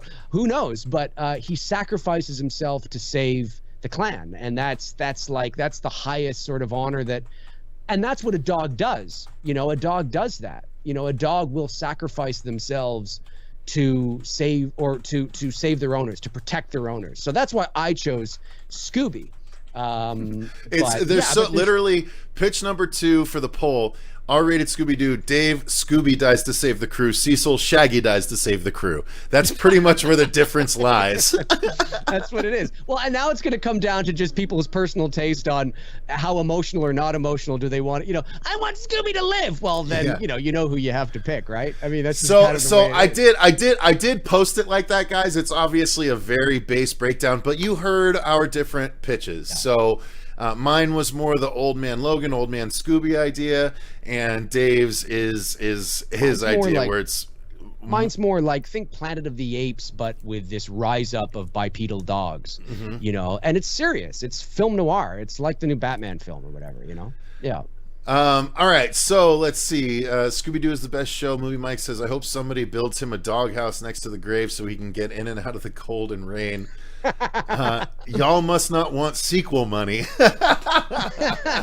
Well, no, because in my film, you got little Scooby-Doo's You got little Scooby, yeah, sure. Little Scooby, he could grow up and remember his dad. Look, mine's meant to be the last one. Mine's meant to be the last one. Yeah. So let's see. I wonder if my oversimplification of the categories is going to lose me this one, because you're at 68%. We'll see how it shakes out. Andrew Stevens, why can't Hollywood be this creative? Come on, this is profit to be made. Michael M says, I'm saying if you do a live action Dark Scooby, the studio will expect a 3-picture deal. Okay, that's fair. That's fair. Well, yeah, I didn't necessarily, like, for mine, I wasn't thinking that, right? Because we're thinking as artists, right? And I wasn't thinking, let's have Scooby have a son that we didn't know about. And we don't know about this son, you know, until like later in the film. You know, you realize, you know, oh my God, he's got a little son, you know, little Scoob. But you find that out later. And that was, I mean, yeah, I get, in theory, a studio would look at that and go, oh wow, we could have him live on, because dogs only live, especially Great Danes. I mean, technically they only live 12 or 13 years. I mean, there's not a long life there. But mine was just really about just letting you know that his blood, he will go on. So, you know, like how we go on in our children. I feel like I should edit this poll a little bit, because I can't. But the idea is, Dave's idea is you know, humanoid Scoobies almost, and my idea is the last Scooby-Doo story, where the first Scooby-Doo, to be fair, I know, not humanoid dogs, humanoid dogs, all humanoid different breeds dogs. rise, like Planet of the Apes. Planet of the Apes with dogs, but mine is legitimately the last Scooby story, where the first villain from Scooby-Doo gathers all of the biggest bad guys from Scooby-Doo in order to have the last Scooby-Doo story. Keep that in mind, because you're killing me on this one somehow. And I feel like my story is way more Scooby-Doo. Not that my idea was My idea is way more Scooby-Doo. I mean, you want humanoid dogs? Mine is like, it's all the biggest Scooby villains gathering together to fight the crew one last time, and they're going with man dogs? You know what you did? You tapped into the nostalgia, right? Which is good. That's what I'm trying to do. I tapped into that film noir, Batman-y Planet of the Apes that people love, and they're like, oh, I gotta like that. You know, that's what's hot. People like that. I think they're not thinking it through. There'd be Scooby-Doo things in my idea. There'd be Scooby-Doo things in my idea, but it's more nuanced. It's not. Yeah, sure. Yeah. Yeah, no, I would. I mean, I'd have a few rut-rows and a few. I'd have a few of those in there for sure. Now, come on, quit Scoob, flexing the voices. God damn it! I can't compete with that. No, but I mean, Shaggy, Scoob, no, Scoob, no. You know, oh my God, you know, he's like falling. It's like, no, it's so emotional. People be walking out crying. My God. Well, it looks like you're going to take this one. So we're at 38 votes. We got to 51 votes on the first one. Fucking idea, though. I mean, they're both good ideas. They're both good ideas, to be honest with you. I do happen to side with mine, but I'm biased. You and I could really mesh these ideas. We really could, honestly. We could. 100%. Make it film noir. Maybe there is like a rise of like some sort of dog clan, but it's part of the bigger picture of your idea, where maybe the villains, all the Scooby-Doo villains, are responsible for that. I feel like, what if they made like the villains got together and made an anti-Scooby gang, right? Like made negative versions of the whole gang. Like Nega Scooby and Nega Shaggy and Nega Velma and all that, like, you know what I mean? Like dark versions of them. Clones. Where they clones where they do evil shit. I have clones in my movie. You know what I mean? I have a clan of evil Scooby-Doos. I said that. Michael M says Scooby dies tonight.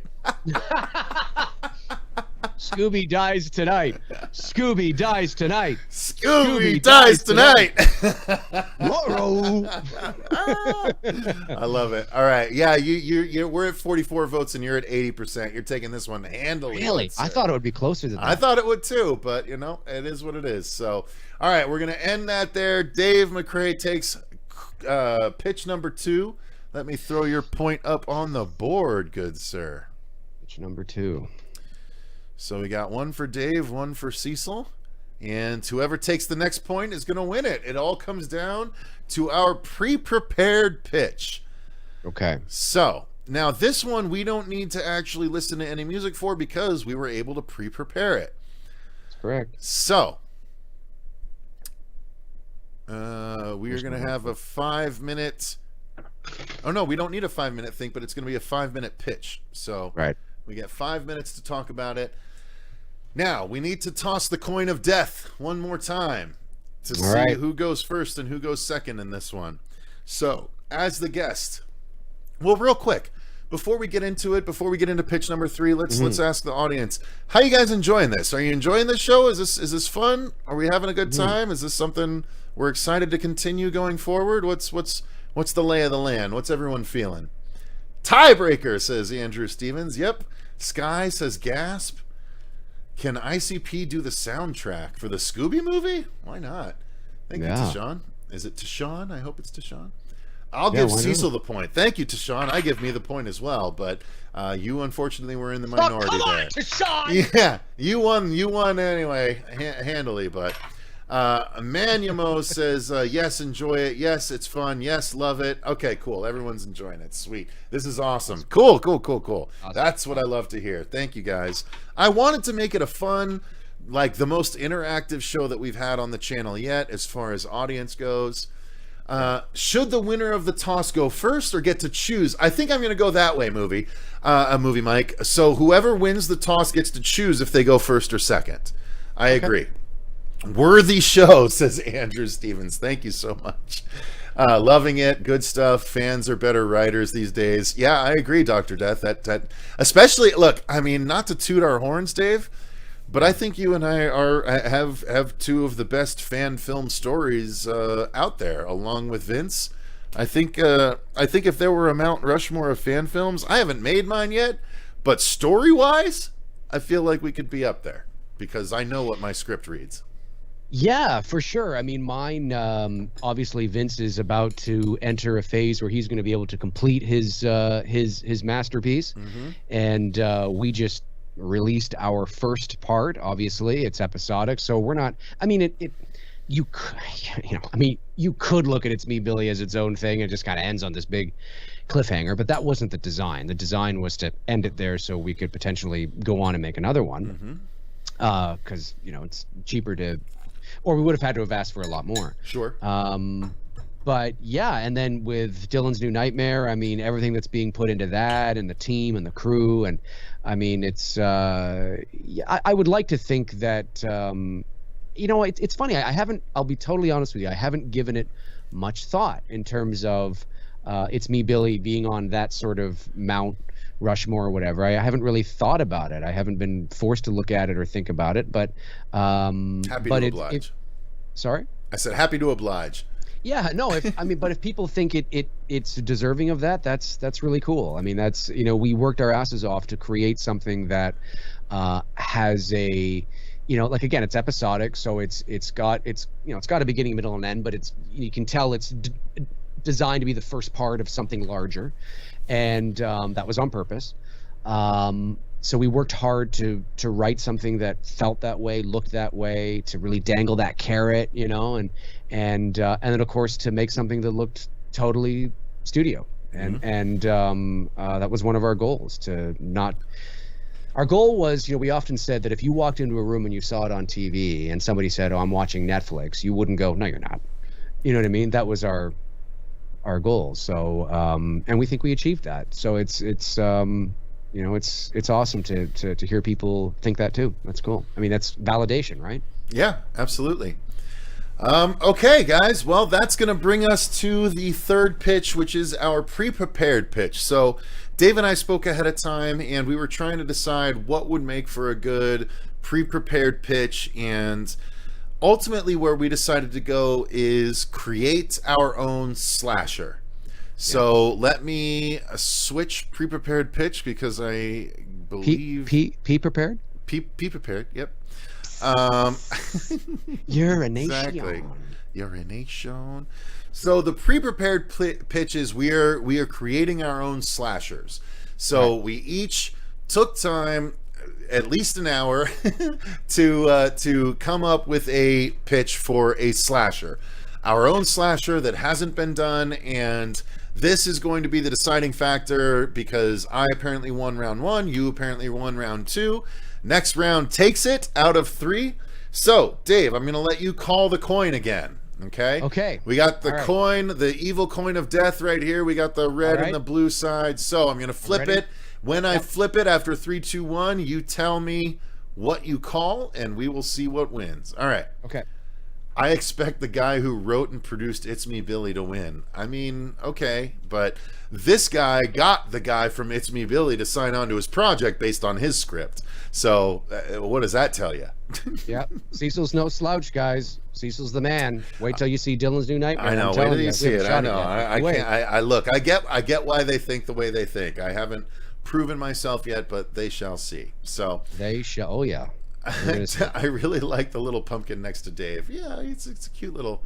Look, I tried to. I forgot to turn it on. I forgot to fucking turn it on. Meanwhile, I have. I'll give you a clue. I'll give you a clue that this does not this, but pumpkin plays into my idea. Oh well, and look, see, like I go as far as setting up this whole thing. I've got to light up Freddy. I've got light up Chucky back there. I've got Ghostbusters, Alien. I tried to build out a little set for myself here, and people are still like, yeah, I'm just gonna give it to Dave.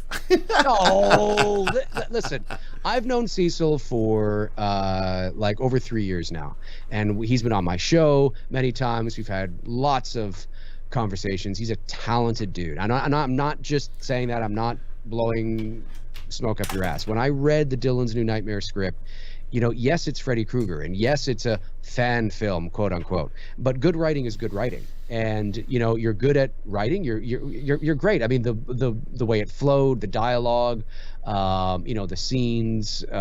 It's good shit. You apply that same talent to something original, and you know, it's not like when you go off to do something original, all of a sudden, you know, you lose that. I mean, it's either there or it's not. So, and I don't think that they're saying that, you know, in the chat room or anything. It's just, you know, but certainly, yeah, I mean, you're a talented dude, and I would not have signed on to the project if I thought the script or you were, you know, crap. I look, I'll take it. I'll appreciate it. That believe it or not, that goes a long way for people listening that don't know me that well, because I know some of your fans are over here watching.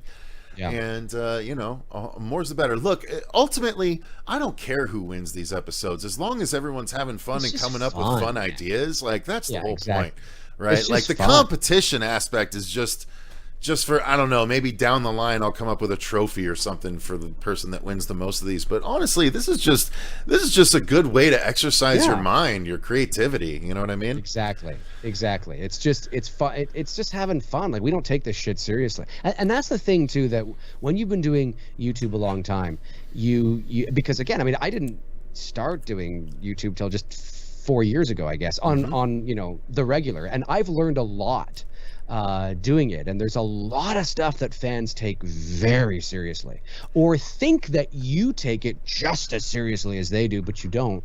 You know what I mean? And it's not a slight, it's just an observation. You know, fans can be, they're passionate about what they're passionate about, and if you kind of just go like this a little bit, they're like, you know, it's like, holy shit, it's like, you know, the Scooby-Doo bipedal dogs. I don't know, it's just crazy. Yeah, exactly. Well, Scooby-Doo, I guess, kind of was bipedal in some of the cartoons. Yeah, oh yeah, he'd be up on his haunches for sure. Yeah. Corey Novak in the chat. What's up, y'all? Good to have you here, Corey. Dr. Death, yeah, he's been here for a while. Sam, I'd wager Cecil will be better at this than Ryan Murphy. I don't know what that's saying. Ryan Murphy's gotten a number of seasons of TV off the ground pretty easily. Movie Mike, Cecil got my vote based on killing off Scrappy. Been dreaming of that since I was 8 years old. Yeah, I thought that might be a little fan service. Well, just a word of advice. Cecil got my vote too for killing off Scrappy. No, I didn't vote. Yeah, I didn't even know Scooby's girlfriend. You brought a girlfriend. No, I just made that up. Oh, did you really? Yeah, I made that up. Shelby Dew. I don't know if he had a girlfriend. Shelby Dew is made up. Wow, that's fucking quality. I might have voted for you just for that. Well, what happened was that I was trying to think of a female name that wasn't like Muffin or something really cliche. Sure. And that kind of maybe had an S. As well. And then I think because I just worked with her on It's Me, Billy, Shelby Handley, who played Emma, the blonde one, I just thought Shelby. And I'm like, well, I can't say Shelby. I mean, I think of her when I say that. I'm like, oh, Shelby Dew. That worked. That's perfect. Go. I thought that was an actual character. It rolled right off so naturally. No. Okay, so let's do this coin flip, Dave. Let's see who goes first. Okay, ready? All right. Yep. All right, so I will count down 3, 2, 1. After I say 1, you choose red or blue. All right? Okay. 3, 2, 1. Going red this time. All right. I caught it. I have not opened it, and here we go. Flipped. Oh, we blew, son. We blew. I lose both coin tosses. What does that say about me? You're a bad coin caller. You suck. Bad coin caller. I will exercise my right to go second then. Oh, he wants to go second. I will so allow he you can think to go how first. to change his pitch on the fly. No, but that's the thing. We work, don't get any time to think because we had these pre-prepared. That's true. So we're going to launch right into it. Let me get the 5-minute countdown ready to go. Okay. And then I'll let you jump right into it. All right. And 3, 2, 1, go. Okay, so this is a slasher film, and this takes place in the 1980s. I want to utilize the nostalgia and the 1980s right now because it's very hot, and the 80s was the golden age of slasher films. My film would have like a synth kind of score to it, not Stranger Things. We don't want to copy it, but that kind of thing. Really want to utilize the 80s, tip our hat in the ways that some of these properties have. But this is essentially about a family, a family on a farm, and about this little kid named Jack. And Jack is, he's about 13, 14, and he's a bit tubby, and he's bullied. He's bullied at school. His family is bullied because his family is a bit of a heftier kind of family, but he lives on a farm, and he works on the farm, and he doesn't go out to play with friends because he has chores to do on the farm. It's like the small little town, whatever, right? And but he gets bullied a lot, and bullied is a big thing right now. That's a lot of social commentary there, but there's a big thing with bullying. And I know Cecil was bullied as a kid. Mm-hmm. I had my fair share of, believe it or not, I did. I think everybody did at some point in their lives. They got bullied. So I can relate to this.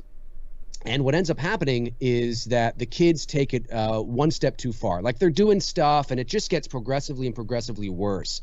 And eventually in October, around Halloween time, they end up lighting it's kind of like their intention was not to do it this far, but they end up lighting the entire farming fields, like the entire pumpkin patch on fire. And the fire ends up catching the barn and the tower and the home and everything, and the entire thing goes up in flames. And his family is killed, and Jack is killed as well. And Jack, he actually, let me try that again. What ends up happening is that his spirit comes back from the dead to seek revenge.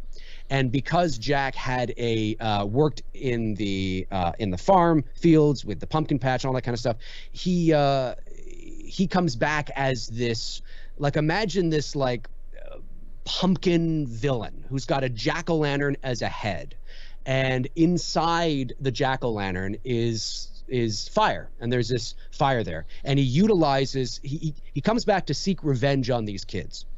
But he comes back later in the 80s, like maybe towards the later 80s when the kids are sort of a bit older. So now they're like in their late teens, early 20s.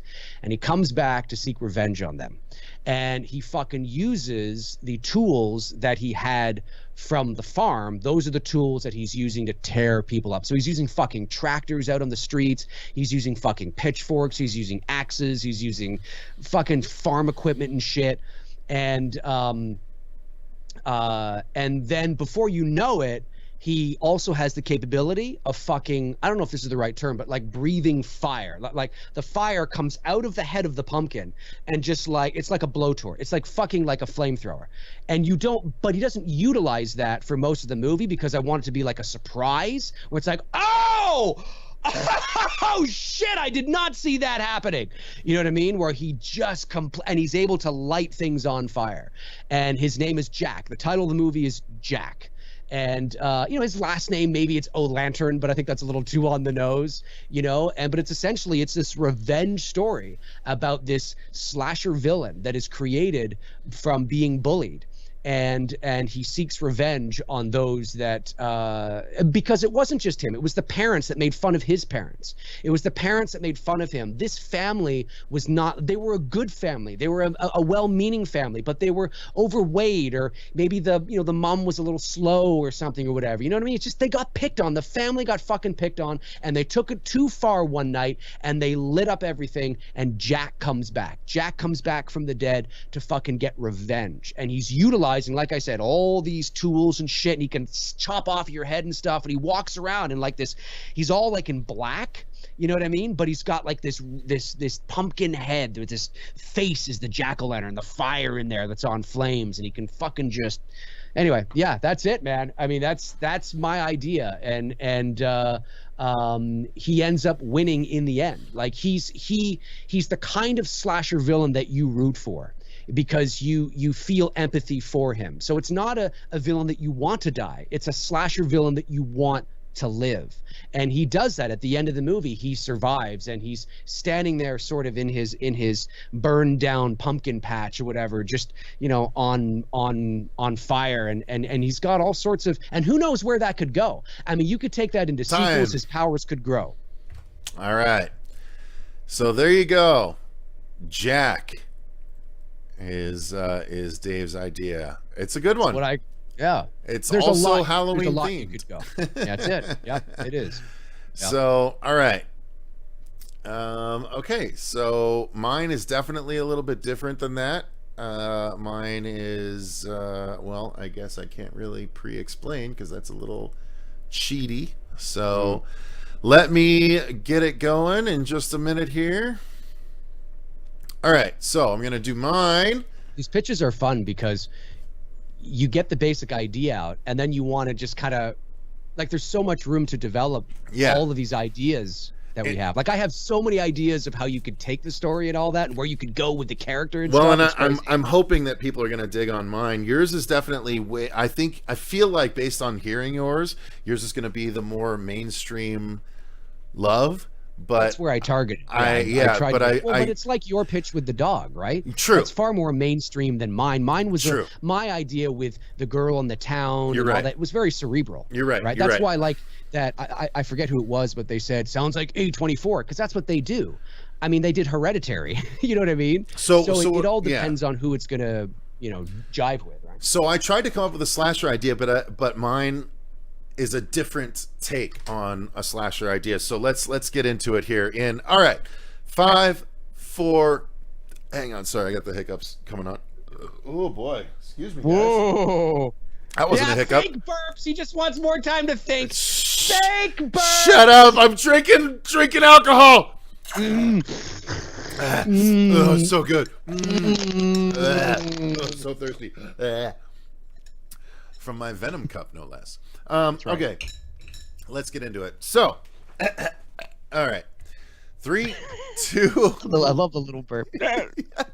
3, 2, 1, go. So, I need to start over the timer. Okay. Oh, come on! Shut up. 3, 2, 1, go. Timer's going. Okay. So my idea is called Hell's Half Hour. Okay, so the idea is this. there's a man who he's very down on his luck. He's just your average Joe that just struggles with life, right? He has a wife that is disappointed in what he's achieved for his family. He has a couple of kids that he struggles to put food on the table for. He just has overall a tough time when he gets wind via what I am calling a demonic emissary, like someone randomly hears of his issues, not unlike a beginning of Squid Game where this dude's down on his luck and this other dude just happens across him to help him along his way, except this is a demonic emissary that finds him and is willing to help, where he says, hey, if you look for this book, you might be able to get what you need. And so he goes and he finds this book in a store that is a holistic store that has Wiccan books and all this stuff. He finds this book, right, that supposedly has actual witch spells in it. And one of them, he takes the book and he goes to a secluded area and he looks through the book and he finds something that says the spell of the Fiend of Fortune. Okay, and so he reads the spell expecting to increase his luck, right? But when he does, the whole, like, as he's reading it, it's really intense, right? And the whole building starts fucking shaking around him and getting nuts, and the ceiling starts caving in, and the big chunk of the ceiling almost falls on him, but it stops. And it sort of hovers right above him, and he looks and he sees himself, but with its arm up, and then the arm flies to the side, and then the fucking ceiling flies off to the side. And when he talks, he's like, who are you?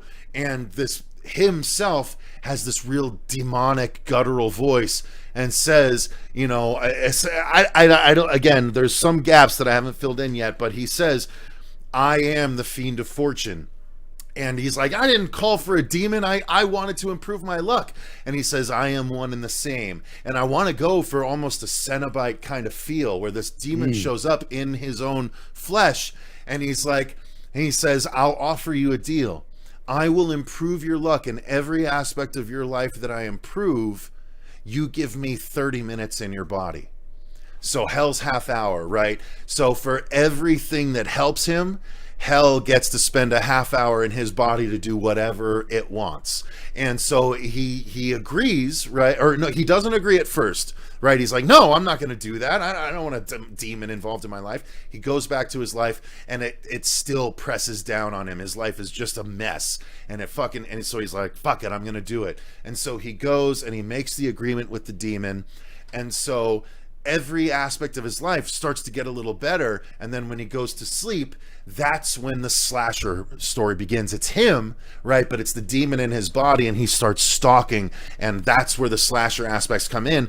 And so there are a couple of scenes of that happening as things get further and further away from control, right? This guy is letting the demon do more and more because his life is improving and improving. And so eventually, though, he tries to stop it, and he's like, no, you can't do this anymore. And what happens is the demon does it one more time, right? And it's like, I just let me fix this one thing. And the guy reluctantly agrees, right? And he's like, at this point, he's like, I've gotten rid of your wife because being single is going to eliminate your marriage woes. I've gotten rid of your kid, like I've made it so that your kid wants to leave you because then you don't have to pay for your child support, all this stuff. So it really twists his life into a bad version of itself, right? But then he's like, no, you need to stop this. I want to go back to the way it was. And he's like, okay, well, I'll change your luck one more time. And as soon as that happens, the guy passes out, right? And so when he wakes up, it's hours later. And so what the demon said, like, he wakes up and the house is trashed, completely demolished, and he sees himself sitting in the middle of the mess. And it's the demon basically saying, well, here's what happened. I did this, like I killed your wife, making you single. I killed your kid, making it so you don't have child support. I destroyed your house so you don't have a rent payment. And like, I've improved your life in all these ways. And basically he improved his life in so many more ways than he said he would, that he spent like 12 hours in his body and fucked up the entire house and town. And he's like, here's the thing, you may want to get rid of me, but I'm going to keep improving your life so that I can, and basically he's going to destroy the world, but keep this guy alive, because as he improves his life, like he's like, I'll make it so you no longer have a chance of heart disease. I'll do like all these things. And every time he does it, he gets more time in his body to fucking ruin the world. So I'm over my time now, but that's the time. So Hell's Half Hour. A demon shares your body and turns you into a slasher. Idea. That's a cool idea. I like the title. So we have Hell's Half Hour and Jack. Yes. And Jack. Yeah. So let's put that into the poll. So pitch number 3. Pitch number 3. Pre-prepared. Do you want Hell's Half Hour or do you want Jack? So you thought it was safe to go pumpkin picking. Hell's Half Hour? Yeah, somebody. Who is this? That I don't picture Jack in all black though. I see overalls and farmer tie. Yeah, that's possible too, right? That's possible too. Yeah, there's a lot of ways you could go with Jack. Dave. A lot of ways you could go with Jack. Pumpkin slasher. I It's mean, a just pitch, right? those It's a concept, right? Yeah. So there's lots of things you could do with Cecil's idea. There's lots of things you could do with Jack, for sure. Hell's Half Hour. Possession. I can't even put possession without overgoing my. All right, here we go. I got it. I got to work it. Hell's Half Hour, possession, and then Jack, pumpkin slasher. So I'm going to ask the community. All right, so Dark Light says, damn, this is tough. Both concepts are so good and completely different.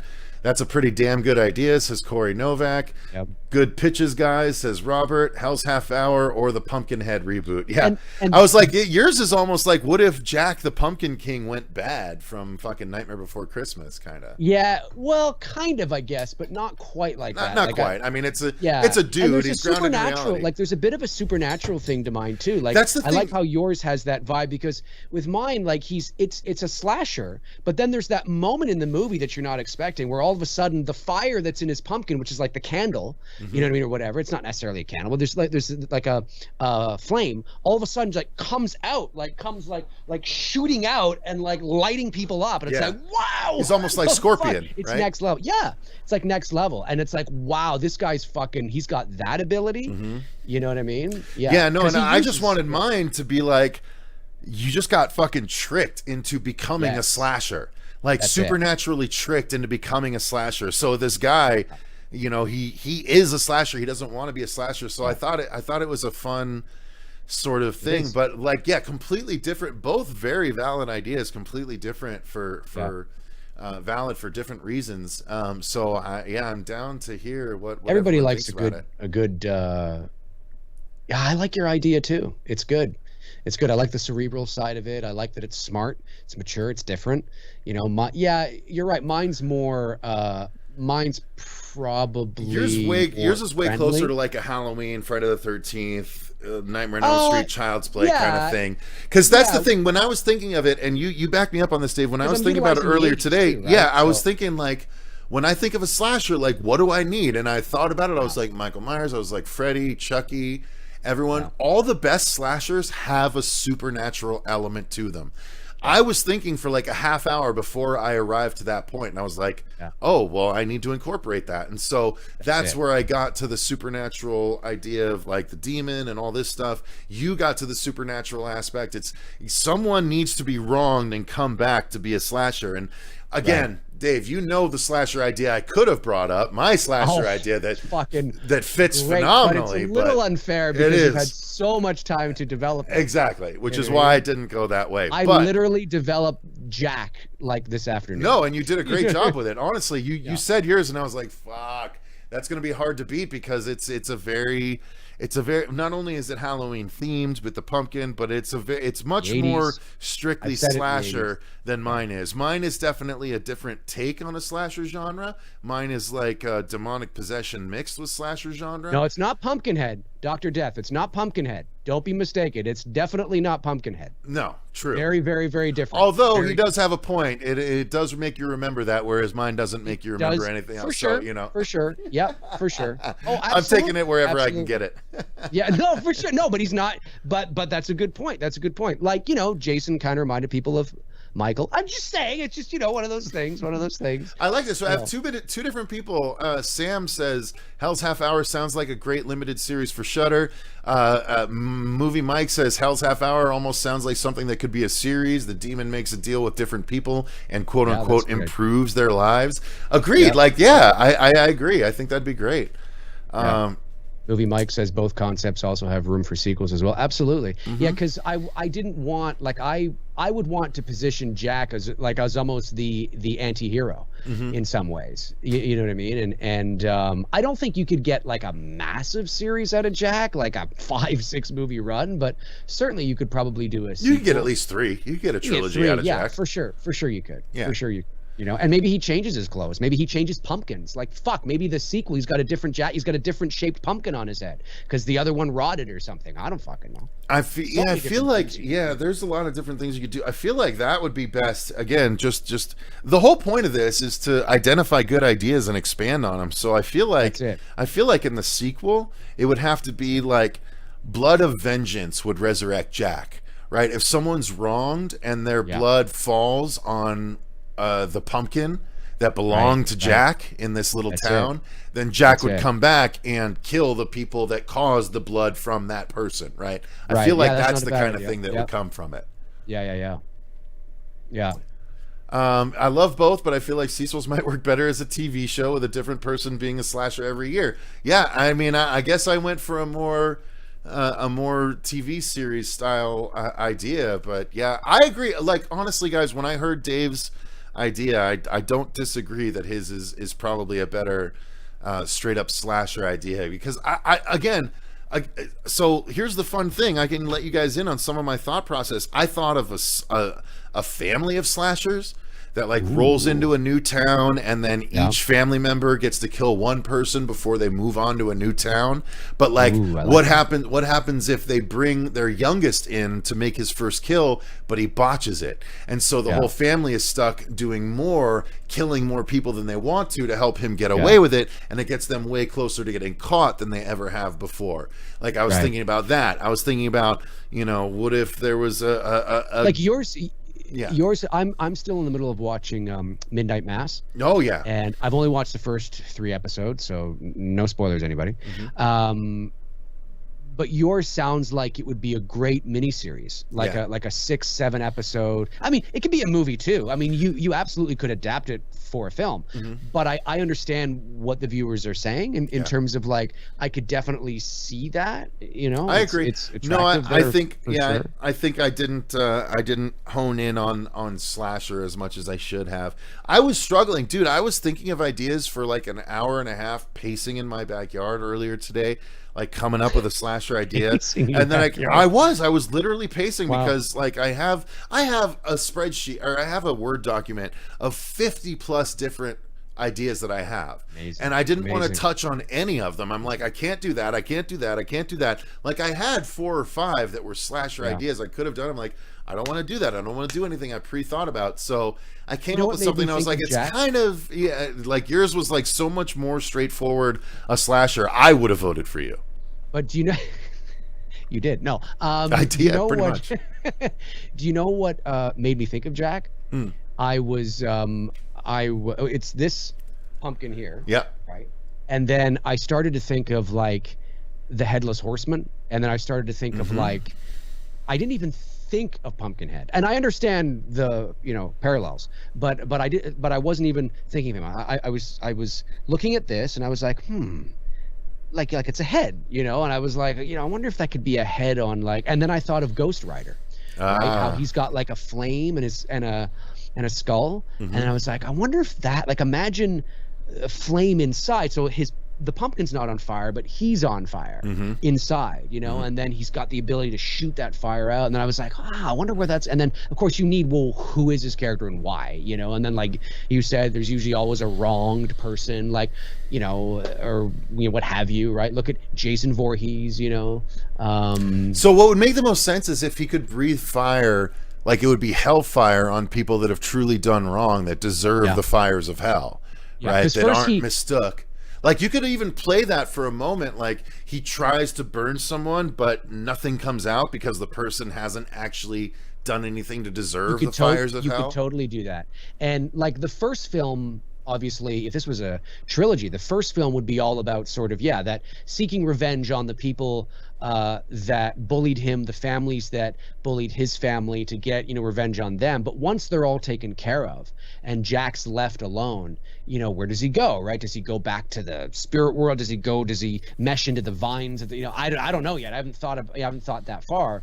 But certainly in the next one, he's summoned again somehow, or he comes back, because maybe there's a different reason why he has to come back. Like maybe he's almost like the Grim Reaper in some ways. Yeah. Like he's just, but he comes around Halloween time, for whatever reason, and there's lots you could do. I could totally see him having like different shaped pumpkins, different jack-o'-lanterns for heads for the different movies. And then they become immediately identifiable. Oh, that's Jack from part 1. Sure. That's Jack from like the part Myers 2. mask. Yeah. Yeah, exactly. Although they look way better. That's dope, but yeah, we'd have to have a reason for why he'd be resurrected and why his pumpkins would look different and stuff like that. Part 5 would obviously be a Halloween, like a haunted house with a fake plastic pumpkin. That would not actually be Jack. Yeah. That would be like someone pretending to be Jack. It turns into like a horror comedy where Jack even acknowledges the fact that his head is shit. Well, he would show up at the end with like an actual head, and it would burn the plastic-headed person or whatever, right? But imagine like him standing over you, like how, oh my god, like the fire. Dude, the Headless Horseman was always fucking creepy to me, and you totally zeroed in on those vibes, and I absolutely, again, I would have voted for you in this competition too. Not just the fire. Because that comes like halfway through the movie. Like, sure, yeah. Oh my god! At first, it just looks like it's just this light in his pumpkin. No, it'd be cool if the fire kind of spilled out of the sides of his mouth or something like that. Yes, a little bit. And why isn't the pumpkin being damaged? Like, what the fuck is going on here, right? Yeah. But he takes like farm equipment tools and shit. And he's like pitchfork shit and why wouldn't it? Like let's have the pumpkin start to get damaged where like the mouth starts dripping, right? Like the top parts drip into the bottom parts. Right. As the fire fucking burns hotter, it starts to melt on itself. That'd be fucking dope as hell. And maybe he only has a certain amount of time. Yeah. When the pumpkin deteriorates, he's done. Right. He's done. That's it. That's good. I like that. I love it. See, I like it. See, that's the fun part of this show, right? We can come up and like, clearly you're going to win this category, so let's expand on that idea. I love it. I fucking love it. It's fun All right, stuff. so I'm going to end this poll. Clearly, Dave wins pitch number 3, which means Dave wins the episode. That's 2 points to 1. So, Dave, you win, good sir. You win. Thank you very much, Cecil. It was an honor to play against you, and no prizes. I'm being serious. I'm being serious because every idea you had, like, it goes to show you. Again, this is all fun competition, guys. Every idea Cecil had was strong. You won the first round because again, it tapped into that general horror mainstream slasher. And I went a little too cerebral, and then we both in the middle. Even though I won that round, we both were more kind of in line. It could have gone either way, really. I think at the end of the day, and then in the last round, I decided to go more mainstream, and you went a little more cerebral, and it kind of actually says a lot about the audience as well. Yeah, not that they're the mainstream motherfuckers. Yeah, exactly. It does, but it's fun. It's all fun. I mean, I don't think there was a bad idea in this fucking. No, I agree, and that's the whole fun behind it. Look, Manny Mo says you're both winners. I think that's honestly the best way to put it. But yes, congratulations to you, Dave, for winning. I'm gonna move on from pitch number 3 to the wrap up, crowning the winner. There's a virtual crown, Dave, so I am putting the crown on your head. You win the first episode of Hellevator Pitch, good sir. And still, no. All right, chill, Rock. But no, this was a lot of fun, and I don't have to win every or any episode, quite frankly, as long as the audience has a good time and gets to, get those gears a turning in the head. As far as idea generation, honestly, ever since I'm a little boy, and ever since I'm a teenager, and I saw What Women Want. Like, the idea of just coming up with ideas for things as a job is my favorite. And so coming up with ideas for horror movies is one of my favorite things to do. And doing it with someone that I know is just as creatively driven as myself, such as you, Dave, is all the better. So, I mean, this first episode, I couldn't have asked for a better guest for my first episode. So thank you for joining me. Thank you for having me. I mean, I've always really enjoyed our chats and our exchange of ideas, when we're not doing this. And, we've chatted offline before, we've chatted on my shows, we've texted back and forth. And, I mean, it's always a pleasure talking to you and shooting the shit and talking about ideas. And guys, at the end of the day, I mean, I could have lost every round and I wouldn't have cared. I mean, it's not like I'm, it's not, that's why I'm not I might upset. have cared if I was actually in Universal's office. Maybe I would have cared. You're like, we're going to give you a deal if you win this Hellevator pitch series. Right. Then Dave. I might be like, oh God, but this is fun. And this is all about friends, filmmakers hanging out, exchanging ideas. But the cool thing, as Cecil said, the really cool thing about this is that there were several ideas here today. The Scooby-Doo one might be the hardest one to do because you have to get the rights to do that. Uh-huh. So that don't expect a film noir Scooby-Doo rated R movie anytime soon. But certainly the other ideas are totally within reach, and that's fun. It's I just had fun. I like the idea. Like, I like the fact that it wouldn't be a waste of either of our time to develop Jack or to develop Fearhound. A lot of people are still commenting. I want to see Movie Mike says I want to see Fearhound in the IMAX next year, Cecil. I was like, yeah, that'd be fucking I love the idea for Fearhound too.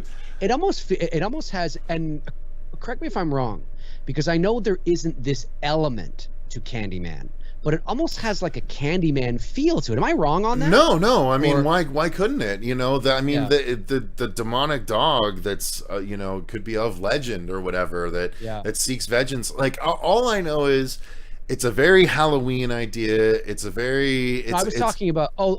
Sorry, I was talking about the other one actually. The other, the one that you just did. The one that's more Cenobite-like. Yeah, Hell's Half Hour. Yeah. That makes more sense. Not exactly, but there's something about Candyman. I thought of that. No, I agree with you. Because he's becoming something he doesn't necessarily know or want to become. Right. Matthew Farisi says, "I'd love to see Dave and Coney Leach compete with each other." I mean. It's my show, so that's going to be hard. But Cody is starting his Pitch Wars show again in the not too distant future, if I'm not mistaken. So, stay tuned for that. I offered Cody to come on here and battle, but I know he's doing his pitch show in the future. So I'm starting my pitch show tomorrow. Yeah, I mean, I'm just glad I got in first. Movie Mike says I voted for the loser in every round. This is why I don't buy lottery tickets. That's funny. And he also says, yes, it says the audience is not very cerebral when neither cerebral idea was chosen. But guys, this has been a really fun time. Thank you so much to our audience members for participating. Thank you to Dave for coming up and being my first guest / opponent. Look, I couldn't be happier with losing to someone if it weren't. Let me just say this. I'm happier to lose to you than almost anyone else. Okay. All right. Okay. Because I know you're a very creative person with a lot of ideas. Like I like to think I am myself too. So you are. Absolutely. I'm glad to have done this with you, and thank you so much for taking the time to do so. It's my pleasure. Let me just say this before we go offline, and I'm not blowing smoke up your ass. So was it yesterday or the day before we hooked up? Yeah. And because Cecil wanted to give me a bit of the lowdown of tonight's show, and Cecil shared with me. I'm not going to say much, but Cecil shared with me his idea for a slasher film that he's had in his back pocket for a while. and that he actually has concept drawings for. And let me just tell you, this was tremendous. Like, this is like dark, gritty. I can't say too much because I want. It is a Cecil throwback say, to 80s slashers. It's throwback to 80s, but the look of this character is like, let's just say I'd love to see like a Jack and this character crossover. And I'm not a crossover guy. They team up. He cuts a very striking silhouette. So, like, dude, I mean, you are a tremendous visionary in terms of the ideas you have, and it's just a I matter gotta do the of time. Hollywood thing and put my prayer hands up. Right. And say thank you. But it's just a matter of time. You know, it's just a matter of time. I mean, I wouldn't have signed on to do Dylan's New Nightmare if you know, it's not just the people that are involved. It's the script, it's the writing, you know, and so yeah, like, I mean, you know, we can circle jerk each other more. Okay. No, I mean, look, allow me to return the jerk. I appreciate. Allow me to reach around, Dave. Look,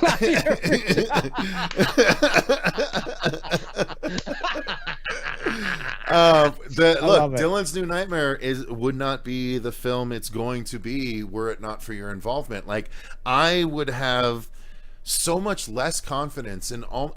There are such a dramatic percentage of Hollywood actors that I would not feel comfortable putting in this role, not feel as comfortable putting in this role as I feel comfortable putting you in this role, because I know you're going to be able to do it. I know you're going to knock it out of the fucking park. You get Freddy. You get that you don't need to be Freddy. You get the mannerisms behind the physical performance that Freddy should have. You're not going to try and be Robert. You're going to be Freddy, and it's going to fucking blow everyone away. Like, all this time we've waited for this fucking US-Canada border bullshit to be open is only going to serve to make the project better, and I can't 100%. wait to see people see you as Freddy.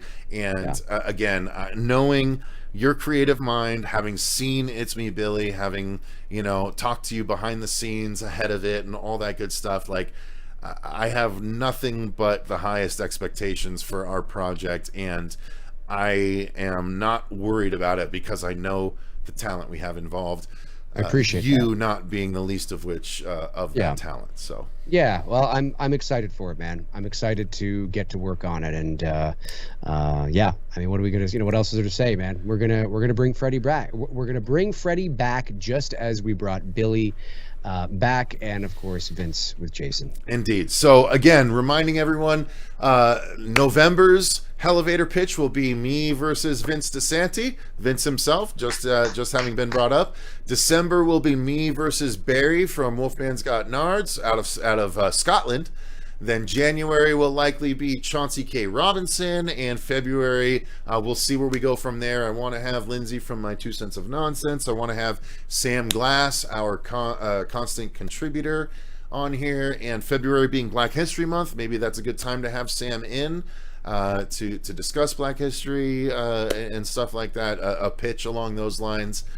I'll be way out of my depth for that episode, but you know, it should be fun nonetheless. So thank you guys so much for joining us and sticking around as long as you have for this. Again, thank you to Dave for joining, and thank you to all of our patrons for supporting the channel as long as you have. We greatly appreciate it. Until next time, though, I've been Cecil Laird. That's been Dave McRae, and remember, stay scared, everyone. You just had to